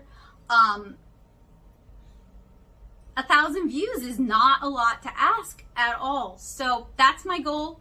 If you are interested in me talking about that kind of content, making the time, putting forth the effort to create that kind of content, it would really mean a lot to me if you help me reach that goal. And it doesn't cost you any money at all. I'm not asking for money. I'm not pushing to my Patreon, even though it does cost me time and money to make that content. I'm not asking for that. And believe me, the money I will see from getting 1,000 views on that video is like 50 cents. So it's negligible amount of money. It's more about fixing the analytics of the channel, changing the trajectory of the channel, and kind of building up my confidence and proving to myself that people want that kind of content from me, because 60 views on a video that takes me 2 weeks to make tells me you guys are not at all interested in that, and that I should not be doing that kind of content. So if that is what you want to see, show me, help me see that, you know? And it would also make me reconsider doing the live streams. I miss doing the live streams. I miss hanging out with you guys. I'm not talking about the chill streams, because I can't keep up with the chat in the chill streams. I'm talking about the live streams. I miss doing the live streams, but I've been so busy with house hunting and doing reviews and doing the vlogs and editing videos that I just haven't had the energy to do live streams. But if I felt like you guys wanted to hear what I had to say, and if I felt like I had something to share with you guys that y'all wanted to hear from me that was special, from that I could share with y'all, then I would definitely feel incentivized to do that. So, you know, I'm want to make a deal with y'all. I want to work together on this. I want to be proactive in this. I know I have things to say. I know I have a specialized background. I have a very unique background because I didn't go for a bachelor's in education. I went for a fine art degree, 2 fine art degrees, an MFA and a fine art degree. And I've done a boatload of student teaching. I've taught in elementary schools. I've taught in a middle school. I have taught at conventions. I've taught at libraries. I've taught at community ed. I have taught privately. So I have a lot of experience, very different from your average art teacher. And I would be very interested in telling you guys that, but I'm not interested in putting in all that work if it doesn't mean anything to anyone. And again, I have those 2 art degrees. I have done hundreds of thousands of hours of drawing, and the main meat of what I teach is drawing classes, especially volumetric drawing classes. So I do think I have a very unique approach to teaching drawing skill sets, and I do think anyone can learn how to draw. So I think I have something unique to offer there, but it isn't worth my time if no one is interested in watching it. So I'm trying to take a more positive approach to it. I'm trying not to let it get depressing, and I am also trying to make this a collaborative effort between me and you guys, that we can do this together, because I felt like the onus has been on me to make the content, to promote the content, to beg and beg and beg and beg and beg. And I know some of you guys help so much. I'm not ignoring you guys at all, but I am asking the rest of you guys who do enjoy what I do to share if you have friends who are librarians, if you have friends who are teachers, if you have friends who are parents, if you know people who like to draw, if you know people who are learning how to draw, share that how to draw hands video with them, share some of my other how to draw videos with them, ask them to show it to their students or recommend it to their students, ask them to make it a resource in their library. And also, please stop sharing my videos via like Moodle, those e-learning sites where you stream it for them. We talked about that. I don't love that. But other than that, please do show it to your students. And if you do, reach out to me and talk to me about it, because I want to hear back. I want to learn, what did your students think of it? What did they struggle with? What did they find confusing? What did they like? What would they like to know more about? Like, I want that open communication. I want that give and take. Do they want to do a live stream where we can actually talk to each other and communicate? Do you want to do a Zoom call? Like, I have the ability to do, and the resources and the training to do all that, but we can't collaborate if you guys don't ever reach out to me. So hopefully that deal sounds good to you guys, because I think it is a super fair deal. I'm excited about it because I think it is the fairest deal I can offer, like I'm not threatening anything. If you want it, you'll promote it. If you don't want it, don't worry about it. You don't have to do anything. Nothing has to change for you, and then nothing will change. Everything can stay the way it is. So that's the fairest deal I can think of, and it gives you guys some actual say in what I'm doing, and it is content that I would like to make, that I'd be interested in making. But for me, educational content is about communication. I love making it when I feel like we're communicating, when I feel like y'all are enjoying it and you're getting something from it and I hear back from you. That's when it's worthwhile. When I don't ever hear back and the numbers are bad, then it starts to eat me up and it's not worth it anymore. So that is as fair and as honest as I can be about it. So I am gonna get back to work. This is gonna be such a pain to edit because I'm gonna rewatch this and I'm gonna be like, why did I talk so much? Oh gosh, blame it on the vaccine, I guess. And yeah, I'll see you guys tomorrow. Hopefully I will be feeling better, and maybe I can actually give some real feedback on my experiences on the Adderall then, because it would be nice to actually know how it's doing, because I do not feel like it's helping with the focus. I feel like it's just making me chattier, which is not the worst thing, but then I gotta edit it. It'd be good for live streams though, because sometimes I just kind of like, if no one's chatting, like I run out of things to say. And like right now, I could just talk to the wall. That'd be fun. Hi, wall, how you doing? All right, getting back.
guys, it is now day 3 with the Adderall, and it is actually my first day not feeling like I got hit by a truck. So I think it is the first day where I can give a fair assessment of how I think it affects me. So this morning I've been having like a sour stomach, loss of appetite. We've talked about that. So what I tried was I tried eating breakfast first and then taking it, and that helped some, but I still wasn't hungry all day. But I was like not so thirsty. Like I drank more than I normally drink. So like great for hydration, terrible for appetite. I'm still waiting for my Soylent to come in. Hurry up, Soylent, because I feel like that's the only thing I'm gonna eat. Joseph's making red beans and rice for dinner because that was like the only thing I felt like I wanted to eat. And this is it's kind of a bummer because food brings me so much joy and it's such an important part of my life, and I want to do cookbook comics at some point, so I really cannot have this take that away from me. Something else I noticed is that I feel way more like socializing. Like I feel very chatty. I want to chat with people. I want to talk to people. I want to know what's going on. Like I care about other people a lot more. I think I have the energy for that now, and I haven't had the energy for that probably since halfway through COVID. And it's not that I didn't care about people, but it was just harder to kind of make the effort and then harder to process all that. And now I miss people. Like I miss socializing. It's even to the point where I'm like, yeah, I could do SCBWI again. And that's crazy because I had really bad experiences at SCBWI all 3 years I was there. So, because, I mean, the Nashville branch has some click problems.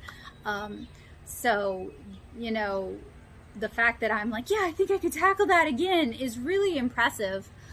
But I don't necessarily think it's helping with my focus. I still found myself just kind of scrolling Twitter and just kind of chit-chatting throughout the day, and I don't know if that's necessarily such a bad thing. Like I think quality of life is important, and I'm not looking to become a productivity monster,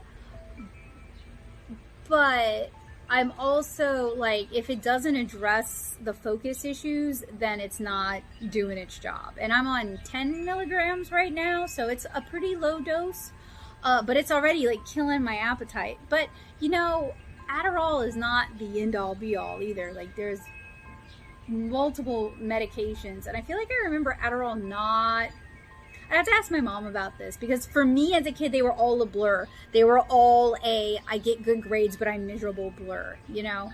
So I can't necessarily go by that. The only one I haven't tried is Vyvanse. And I have several friends who are on Vyvanse and really like it. So that's the one I'm very interested in because I like how it affects them. So, you know, I'm kind of surprised, in fact, that we went with Adderall, because Adderall's an older one. I guess I would have been more surprised if we'd gone with Ritalin. Like, wow, we're going to the Stone Ages here, huh? But I've been keeping a diary of it and trying to keep track of things. And I don't know, I feel like I am even more prone to foot and mouth disease, where I just say something impulsively and then it's like, ugh, I didn't mean it like that, but it came out like that. Then I am off medication, and that's, you know, it's a mixed bag, because like I feel like my old like my shiny old personality that people used to like is coming back, but you know, that was like pre-YouTube, you know, like I don't know that people will like that personality on here, and not that I should be doing something for YouTube, but like the world is a different place, and I want to change and be a better person. And if the medication doesn't facilitate that, then, you know, I need to look for something that does.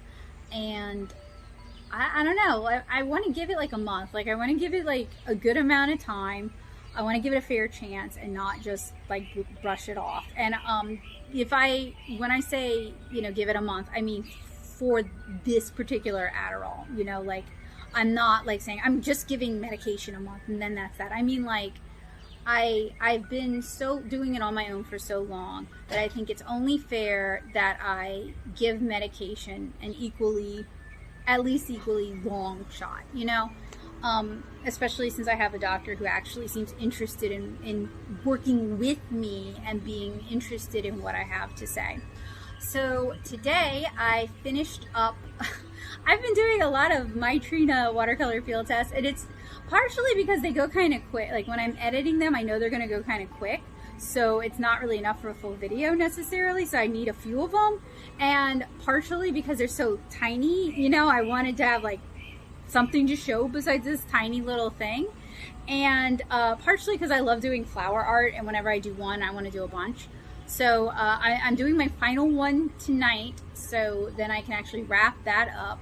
And I've also So this is inspired by a video I saw on the Swell Entertainment channel. So this is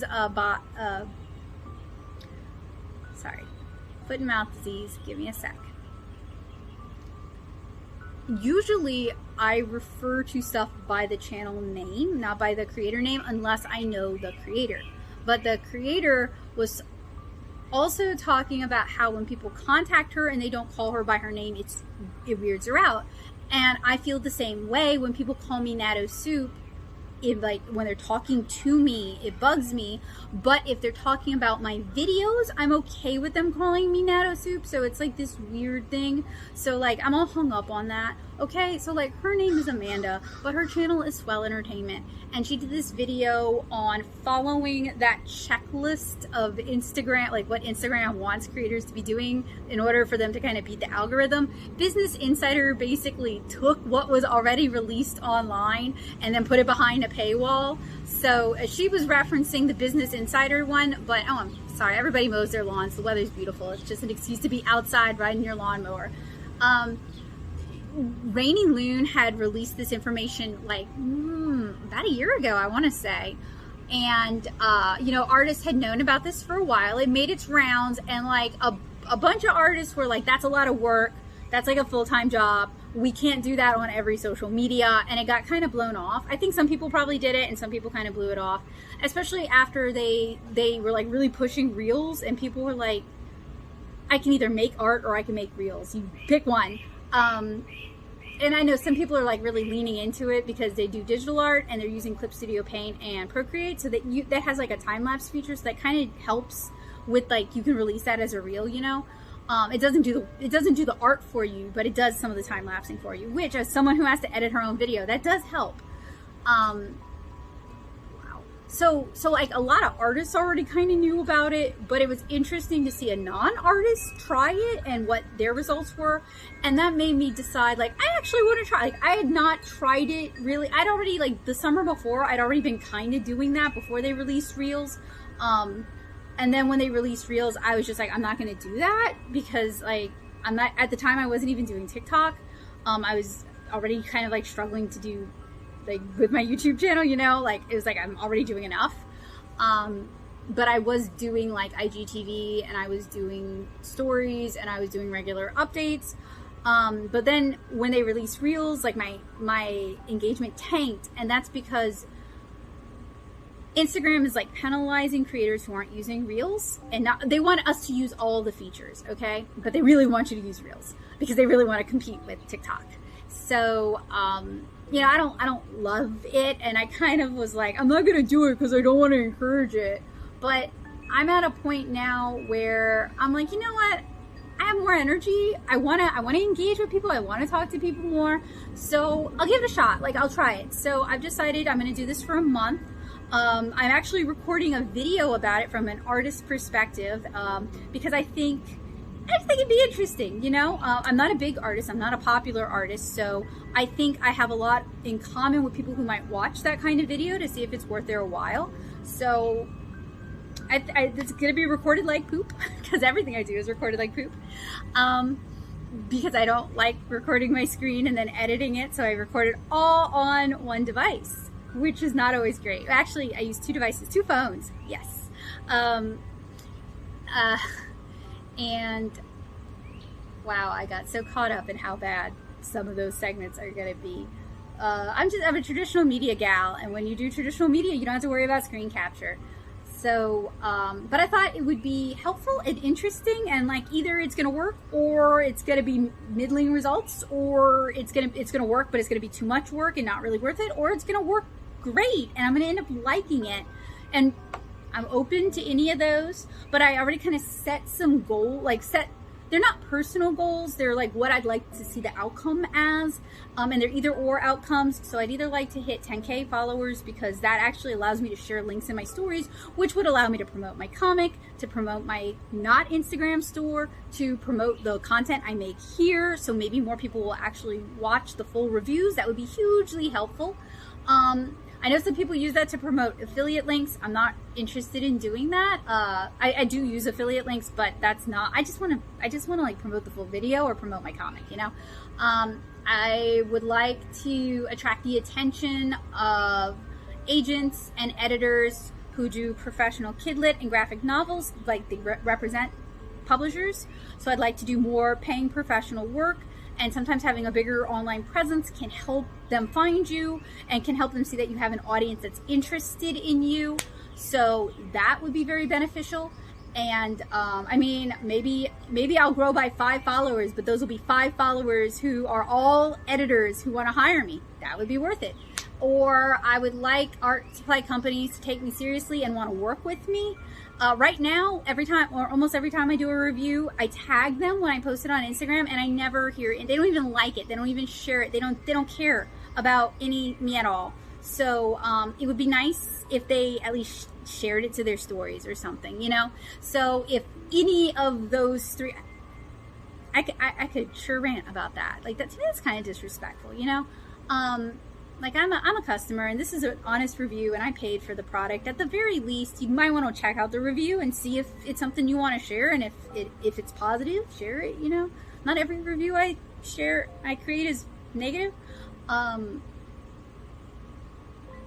would do that if I were working for a company and I was in charge of their Instagram. Like, it's free PR.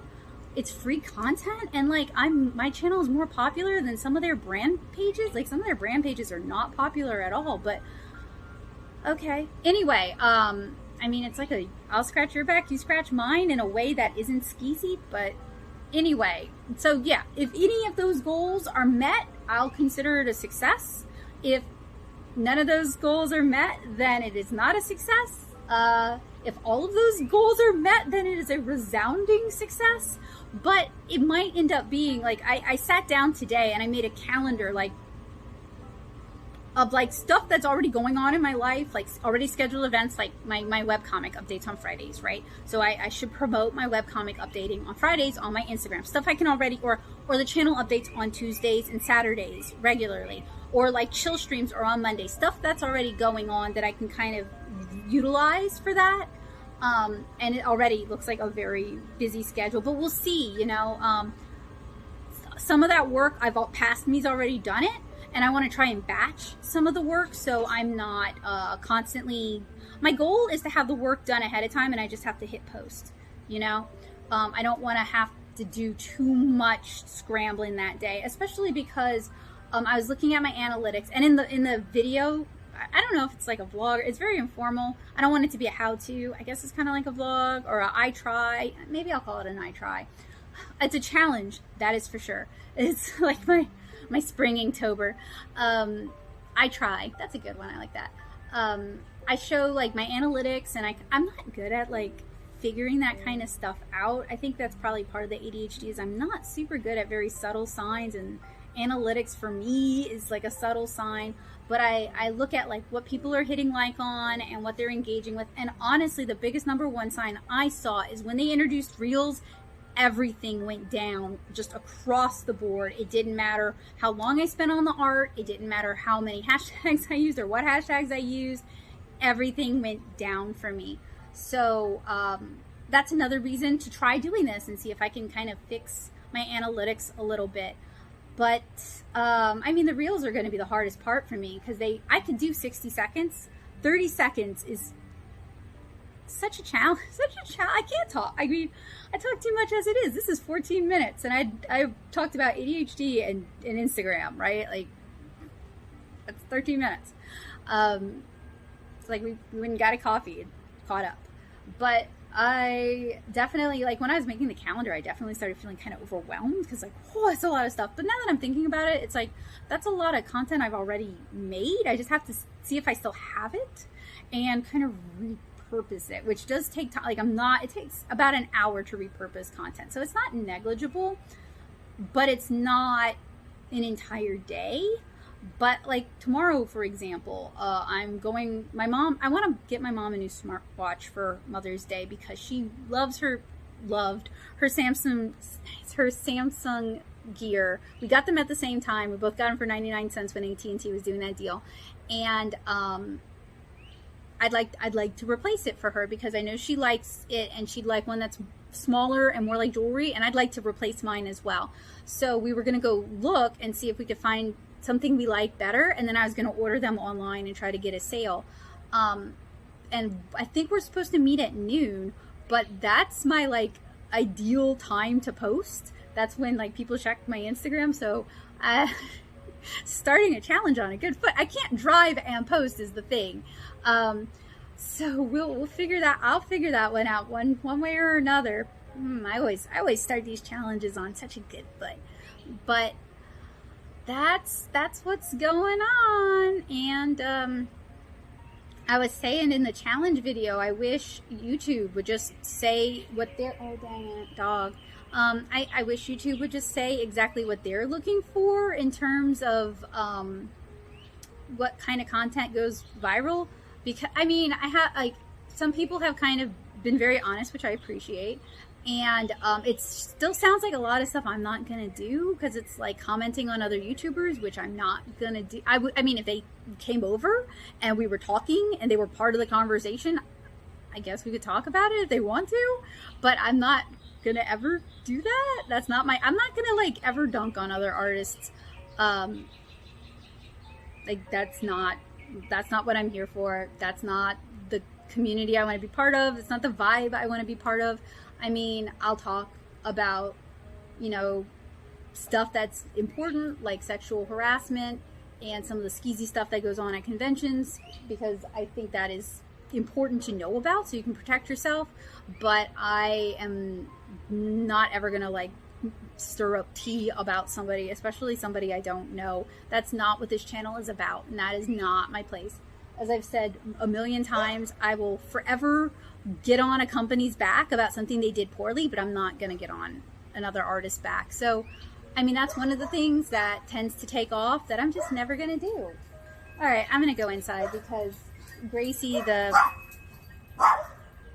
actually, let me show you guys. So this is Gracie.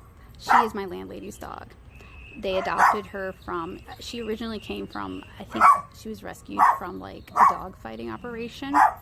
And she's a work in progress. And she's all right, but she has, yeah, I'll get to enjoy that if I get to enjoy that. She isn't sure if she wants me to pet her or to bite me. And even though we are paying to rent this property, she'll just come up and bark in my face all the time. And it's not my favorite thing. I like dogs a lot, but you know, sometimes when you're recording, you don't want the neighbor's dog like in your camera. Like it's distracting and loud. So this is a constant. It makes recording outside difficult. It makes doing streams outside frustrating. So, you know, sometimes she's a goofer though. She's cute. And our relationship has improved a fair bit, but I do wish her owners would have more of a handle and like where are they? She's not even on a leash. There's leash laws here, you know, like we're paying to rent this place. So, you know, that's really more, it's not her fault, you know. And then she runs in the yard. I mean, she runs in the road. She's in other people's yards. She's in the driveway all the time. Like, I'm sincerely worried she's gonna get hit by a car sometime because like she just runs around.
Hey guys, today has been a weird day. So last night I was wired, super wired, until like 3 o'clock. I also stayed up really late editing stuff to share on Instagram because I'm doing that 30-day I tried it Instagram challenge that I created. And the Adderall and staying up late editing video, it made it really hard to fall asleep. So I had a lot of trouble getting up this morning, and originally I was like, maybe I won't take the Adderall today because it made it really hard for me to fall asleep. But then I decided I would take it because I am really trying to give it a chance, and I was super wired all day. And something I noticed when I was editing yesterday's video is you could tell I was wired. I'm sorry, I know it's hard to watch, I'm aware of that. It was like, and I'm probably doing the same thing right now, talking a mile a minute. That's a little more extra than I normally am. I think that is the Adderall. I'm on 10 milligrams right now, and when medication does work on me, I tend to be very sensitive to it. So it's probably a little bit more, or maybe it's not the right ADHD medication for me or something, but it's not the best fit right now. So I've already contacted my doctor. I'm waiting to hear back from her, and I'm hoping we can kind of fine tune that. But, you know, just checking in with you guys with my journey and letting you guys know that I thought that was weird too. And it made me a little uncomfortable to watch it because that doesn't feel like I screen all of these videos two or three times actually. When I'm editing them, I screen them at least once and like cut out certain, like I cut out if I talk too much, or I cut out if there's long pauses, or just I screen it and we'll add in the text descriptions. You know, I don't just like guess where those are gonna go. And I usually will screen it at least one more time after I've already uploaded it to YouTube before it goes live, so that I can like do kind of a recap in the description of what's going on that week. So I see a lot of myself, and I'm pretty used to it. I don't watch my own videos and be like, gosh, I love myself, I'm so wonderful. But it's like watching any other person on YouTube. It's like, okay, sure. But yesterday's was like, oh, that's a bit much. And I'm sure today's, watching this in post, I'm going to be like, oh, that's a bit much. But I wanted to share it with you because it's still part of the journey, and I don't want to cut out parts of the journey just because I don't like the reflection it casts on me, you know? Like, it's still part of that ADHD life and that ADHD journey. So, you know, I'm gonna leave it because it's not negatively reflecting on ADHD people. It's not negatively reflecting on medication. It's just like me exhibiting some quirks that I don't really like about myself. You know, it's like all the things I don't like about myself amped up to 11. So that's why I don't love it. It's like someone took a funhouse mirror of me, and it's like, this is you, and it's like, oh, that's a lot. But it's also amplified a lot of the things I already struggle with. Like, I have a stutter, and it makes the stutter way worse. And so earlier, I'm actually exhausted right now because my brain has been going at 1,000 miles a minute all day long. So when the medicine first kicked in this morning, I felt like I was on a rocket ship, and my brain was moving super fast, and the world was moving super fast, and my hands and my body couldn't keep up. Like, I was trying to take notes on something, and my fingers were fumbling, and I couldn't even keep up with my brain, and I don't like that. It reminds me of when I was a little kid, and my brain would be moving so fast, and I couldn't keep up with it, and that's not a positive thing for me. That's like a frustration point, a pain point for me, because a lot gets lost in that gap. And that's when I really start to like not pay attention to details, and that's when I like forget to tie my shoes, you know what I mean? Like, a lot of the small but important things don't get done. And the devil is in the details, you know? As the day wound down, as the medicine kind of got more absorbed, and I'd had a chance to eat a couple meals and drink a lot. I've been drinking water a lot all day today, constantly drinking water. I am so super thirsty. I noticed the rocket slowed down to a roller coaster, but it was still going very fast. and I still didn't really like it. And I have been talking a lot today, like non-stop talking, like this is like when I was like 5 and ADHD. As the day progressed further, it slowed down a little bit more, and it was like a log flume ride, so not as fast, but still too fast. So like I can see the scenery passing by me, but I can't necessarily tell what the scenery is. I can't really tell what's going on in the world. I think my fellow ADHD people might know what I'm talking about. So this is really, hopefully this helps people who aren't ADHD kind of understand what it's like. And hopefully those who are ADHD, you know, you feel like, oh, hey, somebody gets me. And articulating this, because I want to do more books about the ADHD experience with ADHD characters and books for people with ADHD, especially like cookbooks. So I want to take time to articulate these feelings so that later on when I can actually work on these kind of books with maybe a professional, like a professional who's a doctor or a counselor, I can kind of revisit these feelings and be able to draw this. So this is like a mental way of taking notes. And if you're watching this as a way of doing research for that, please just hire me. I'm looking for work. I'm available. So at this point, it's still like I can't move as fast as my brain is moving, and that's very frustrating. And it's not even like I'm having racing thoughts or anxious thoughts. It's just there's a disconnect there between my brain and the rest of the world, and I don't like that. And my goal with the medication is to get the two to meet up. And even without medication, there was still a disconnect, but it was like I was asleep all the time. I needed additional stimulation to be awake. So I would drink coffee and I would listen to music and I would watch YouTube and I would want to go for car rides and I'd want to go for walks and I would want to go places. Like I was looking for that kind of stimulation. And now I'm overstimulated and I want the world to be like a little more quiet and to slow down. So I'm hoping we can kind of, and I've been picking at my hands all day, and I normally pick at my hands sometimes. I've been picking at my hands constantly. So, you know, that's annoying for me. Like, I am aware of the optics of how I look, and I don't like love it, you know, like it isn't my favorite look. It's something I'm very sensitive about because it's like I get to regress to that time I was picked on the most. But I have to keep in mind that we're going to dial the medicine in and things are going to get better. And I'm going to get to a place where I'm happier and confident again. So there are some pros. I don't have the social, it's so crazy.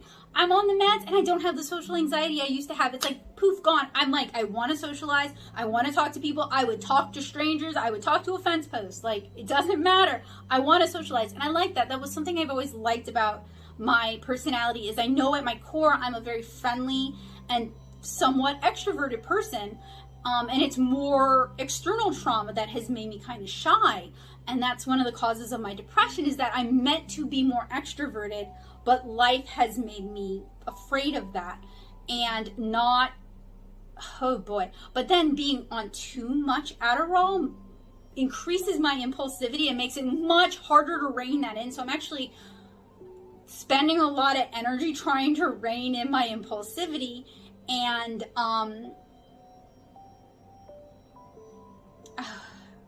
now I'm having forgetfulness problems, sorry. It's really short-term memory problems because it doesn't actually enter the long-term memory because I'm just chatting with you guys. So thank you guys for being so patient. I do appreciate it. That's why I like hanging out with y'all. Y'all are always so kind to me.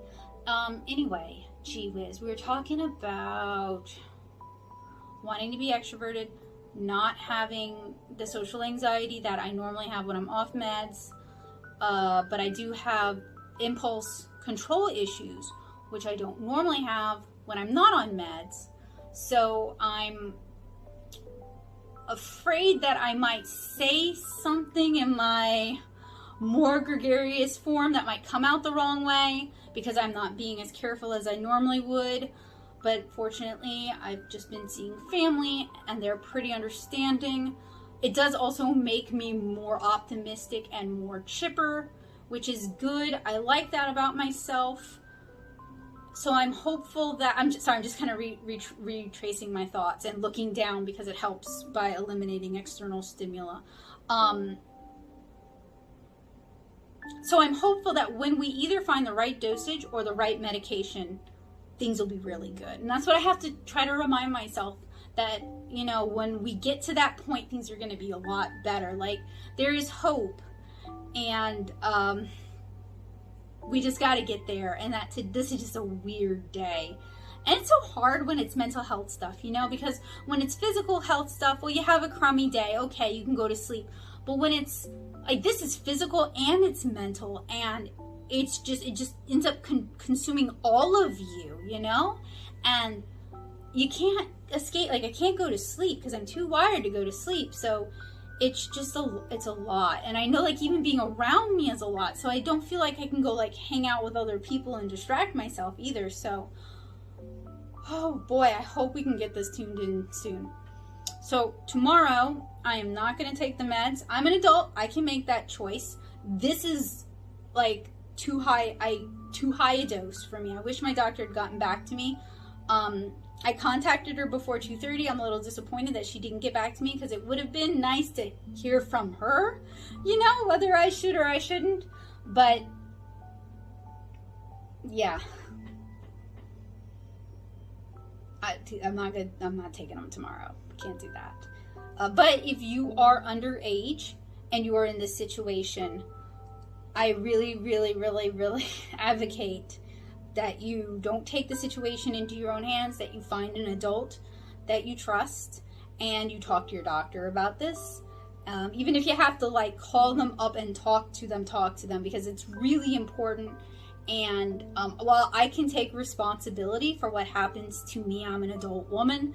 You are a kid and you can't take responsibility for what happens to you, even if it feels like you can. You can't. Your parents are the ones, or your guardians are the ones. So let them help you, you know? So yeah. I'm sorry, it makes me super weird. I feel weird, and it kind of reminds me of like a lot in my life. People have told me, oh, you're too much. Like, people don't like me because I'm too intense. I'm either too happy and too optimistic and too whatever, wanting to be friends, and I try too hard, or I'm too depressed and I'm too angry, and I'm just always too intense for people. And this is too intense for me. I can't live like this every day. So this is not a good one for me. So yeah, I'm looking forward to us finding the right dose. And I'm gonna hate editing this, because I'm gonna see this and it's gonna be too much to see myself like this. All right, anyway, I'll see you guys tomorrow, and that'll probably be a very stark difference, huh? But in a way, these video vlogs are also very, I mean, it's not like the most flattering look as we work from point A to point B, but it's also very helpful because it is not living, breathing, but it is moving, speaking, thinking, and talking, you know, multiple days in succession, so we can see progress. That's why I try to disclose a lot of information in terms of like what I'm on and how much I'm on and how I'm feeling and whether, like, how much I'm eating, because that allows me, when I'm rewatching it, to be able to glean a lot of information from it. It would, if I needed to show it to a doctor as proof of something, it would allow them to glean a lot of information from it. And someone who is in a very similar situation to me might be able to glean a lot of information. So I'm trying to make it as helpful and as, you know, hangouty as possible. But right now, while we're trying to get this figured out, I'm trying to make it as helpful as possible. So I am probably not going to get any art done today. I don't know that I could. I'm just super all over the place. But I do have a thing I need to finish recording, so I'm going to work on that, and I'll see you guys tomorrow.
I'm going to try something. I don't know how well it's going to work.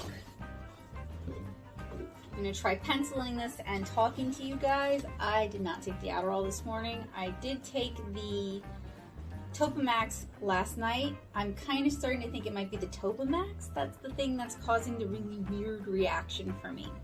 So something I'm kind of thinking about today is just how much attention span art actually requires, and how, like, okay, so I'm sitting here at the table, and normally when it comes to penciling something, I can sit down and do that, no problem.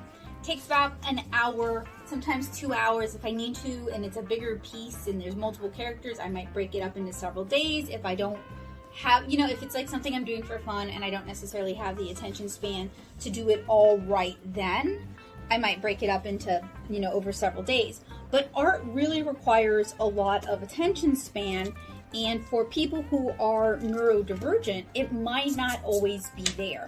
Like for many people with neurodivergent conditions, art is their hyperfocus, it's their escape. So what happens when you lose that escape?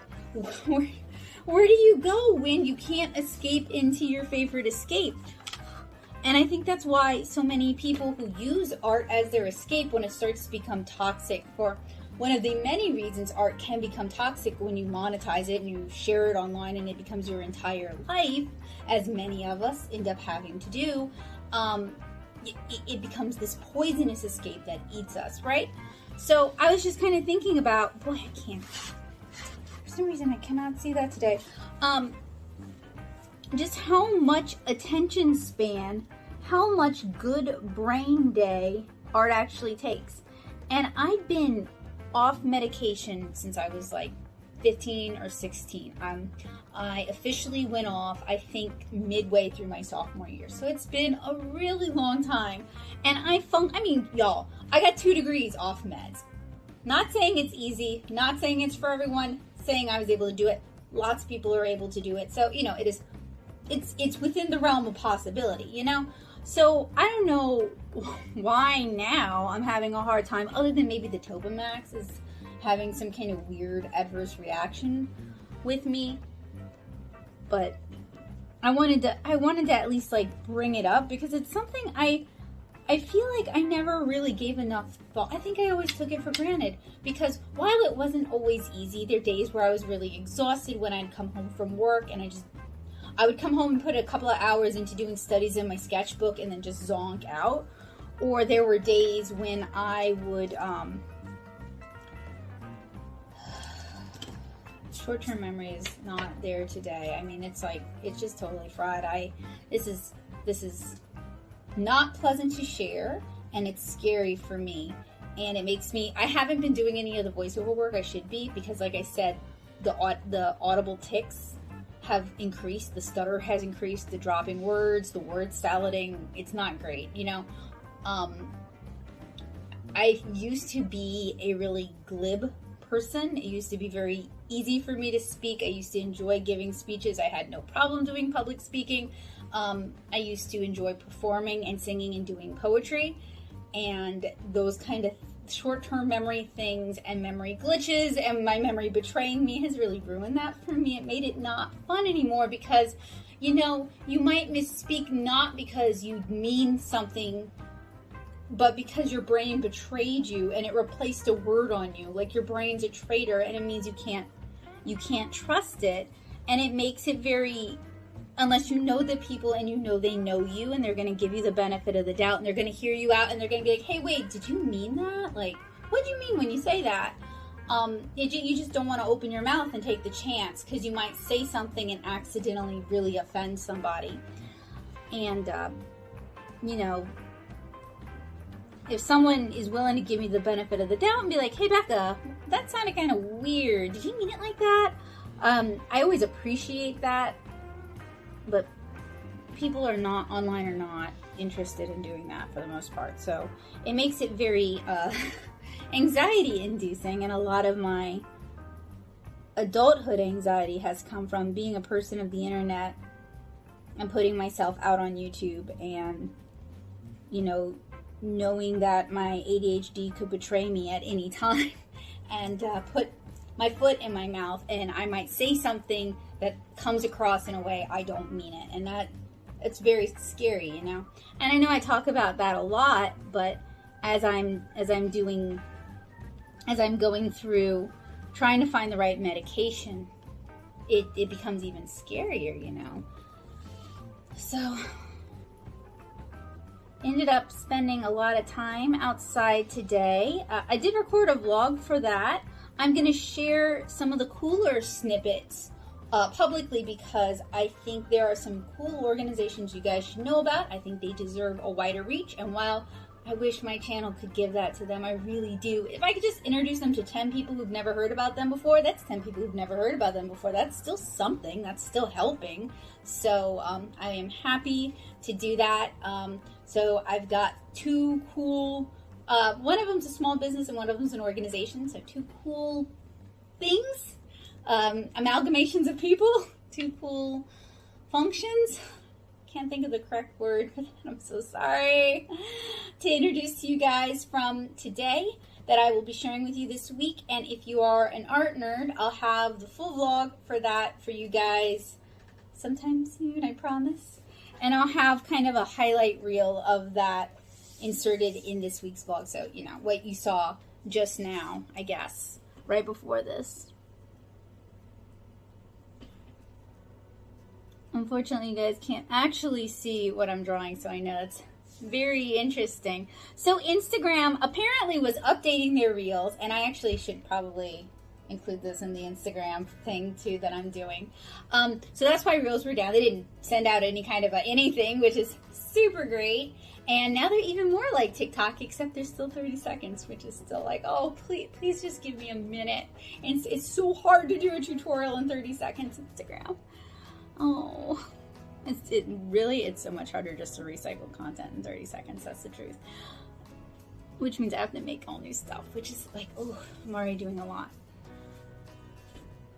And okay, so another thing I noticed. So like I told you guys, I opted not to take the Adderall this morning because yesterday I had a good day yesterday. The company was good. I enjoyed what we did, but the way I felt was terrible. It was like I'd been strapped to a rocket ship and we were just blasting off into space, and I felt like I was just along inside my own body for the ride, you know, like that is not a good feeling. So I really didn't think I could do another day feeling like that, and then I had a lot of trouble falling asleep again. So I opted not to take the Adderall today, and I woke up feeling tired and wired and irritable and out of it. And I think like I said, I think the Topamax, which is for my migraines, is also playing a role. So I still haven't heard back from my doctor, which is really disappointing, because this isn't like a minor thing. This is like, I can't ignore it thing. It is like other people can tell, because like when I was talking to people today, I could tell, they could tell I was acting a little weird, which is, you know, it's not I grew up being that person, so you know, it's not fun, you know. Not my favorite thing to return to. And I could tell, Joseph could tell I was acting kind of weird, and wish he'd get back to me so we could get this straightened out, because I don't like living like this. Like it's really I'd rather be just unmedicated. That was bad, but this is worse, you know. So hopefully I'll hear back from her on Monday. I know this is such a bummer kind of thing.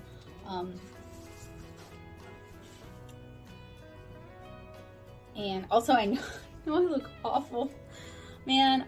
Oh yeah, this is so ADHD right now, okay? So what I wanted to tell you guys, the other B point I wanted to tell you guys was, I went on YouTube because I was looking for some music to put on while I was working so I could focus, and the executive function disorder kicks in so hard that I can't even decide what music I want to listen to, so I just start scrolling.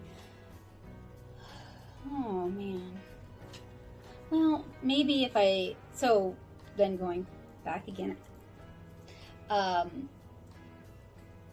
Tomorrow I'm not going to take the Adderall or the Topamax, so that will be, ideally, if everything's out of my system, that'll be like where I was before. and we'll see how I feel.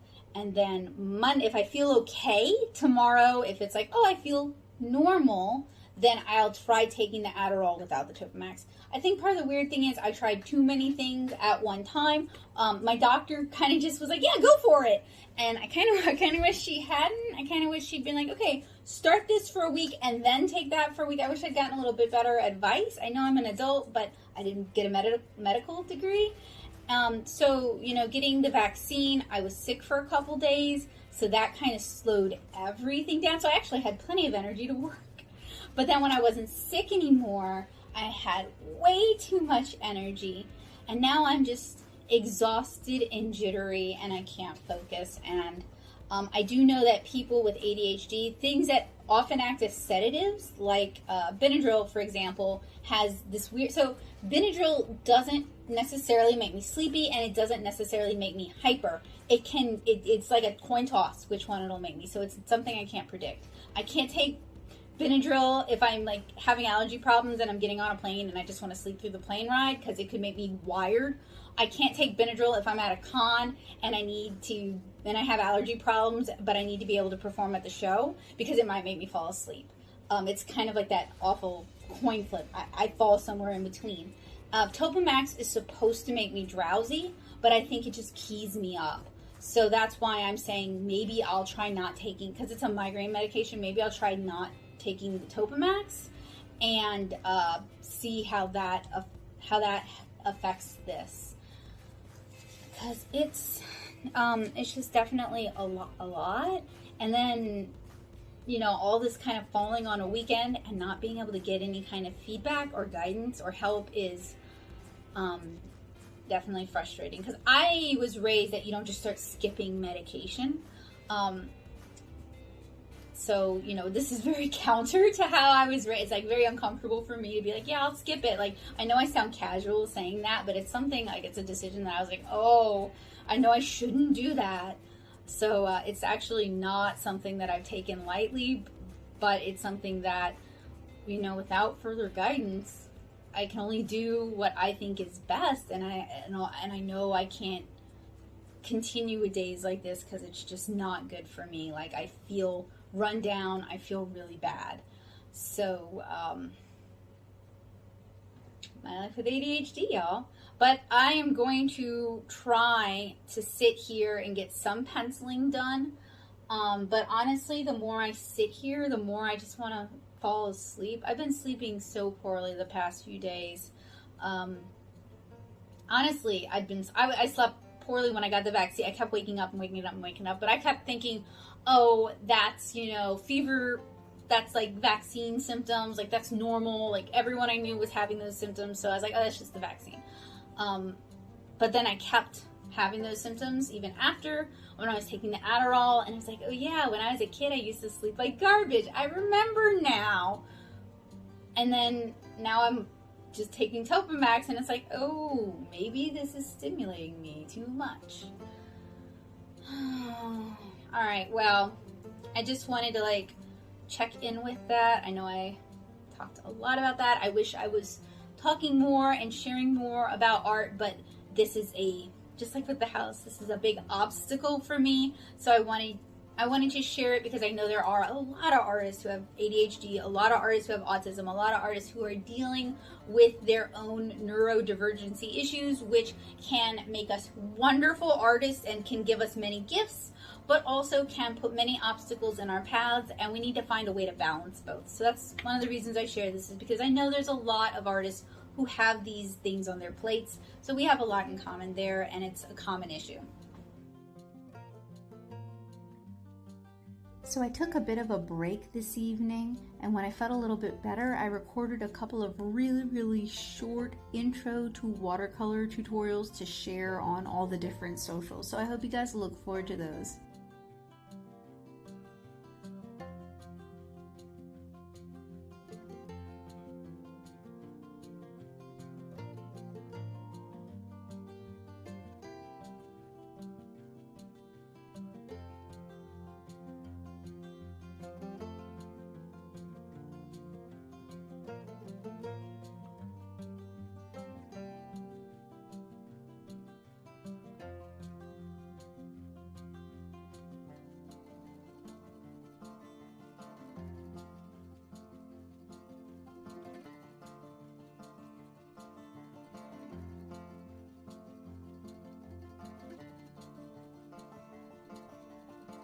So it is almost 10 o'clock, Saturday evening. I started feeling really, really schmoopy, really poorly after I recorded that ADHD segment. I can't tell you guys what's going on. I don't know if it's the vaccine. I don't know if it's the lack of sleep. There's just a lot going on, so I couldn't tell you. So I kind of took it easy. We got some not so great news about the house, so it's still a struggle, still up in the air. Wish I could end the week on a more positive note. I feel like I end the week on a downer note a lot. Maybe I should start ending the week on like a Wednesday, I should end the week on Thursday because I love Art Squad and I'm usually always happy after Art Squad, so then I could end the week on a high note. That's a thought. That is a thought. Maybe I'll start doing that. But so I do apologize that I'm always in the week on kind of a bummer note. But what I ended up doing when I felt a little bit better this evening was I am recording some like super duper short, super basic kind of intro to watercolor kind of videos to share over on Instagram, to share as YouTube wow, I can't talk lately, to share as YouTube shorts, and to share on TikTok. So you guys will see kind of a snippet of that, but I hope you guys will keep an eye out for that. I'm actually having fun doing them. A few years ago, I did a bunch of watercolor basics videos. I hope these certainly put, for those of you who are old like I am, you might remember the old Micro Machines commercials where this guy talks like a mile a minute. Well, when you're recording content, actual content, for 60 seconds or even worse 30 seconds, you have a renewed appreciation for him. And when I was a kid, I aspired to be like him, so I'm so glad I put all that practice in talking a mile a minute because it has paid off. The only problem is my tongue just trips all over itself sometimes, and my brain goes faster than my mouth can, so sometimes I end up just making a mess and having to redo all the footage because it kind of has to be done in one take. But it's a fun challenge. I don't know if it'll pay off, but it is part of the Instagram challenge, so I'm glad it can be used for other formats as well, and I sure hope it's useful, especially for people who are interested in trying out watercolor and maybe they're just looking for some very straightforward advice and some straightforward suggestions. So that is basically it for my week. I hope next week is a better week because this week was just a really rough week for me. I am not going to show you guys my face because I look super tired, and I'd much rather show you guys some very pretty art supplies. Yeah, let's focus on the art supplies. But I'm hoping next week has some better things in store. I'm hoping next week has some solutions both for ADHD and for Instagram and for the house and for my career and for my life. I could use some relief. And I hope you guys have a wonderful week next week. I hope you guys are enjoying the spring weather. And I hope you guys get the COVID vaccine. If you are already half vaccinated, I hope you're able to get the second vaccination. We're aiming for 85% herd immunity. So let's all do our part to protect those who can't get it at all. And I'll see you guys next week.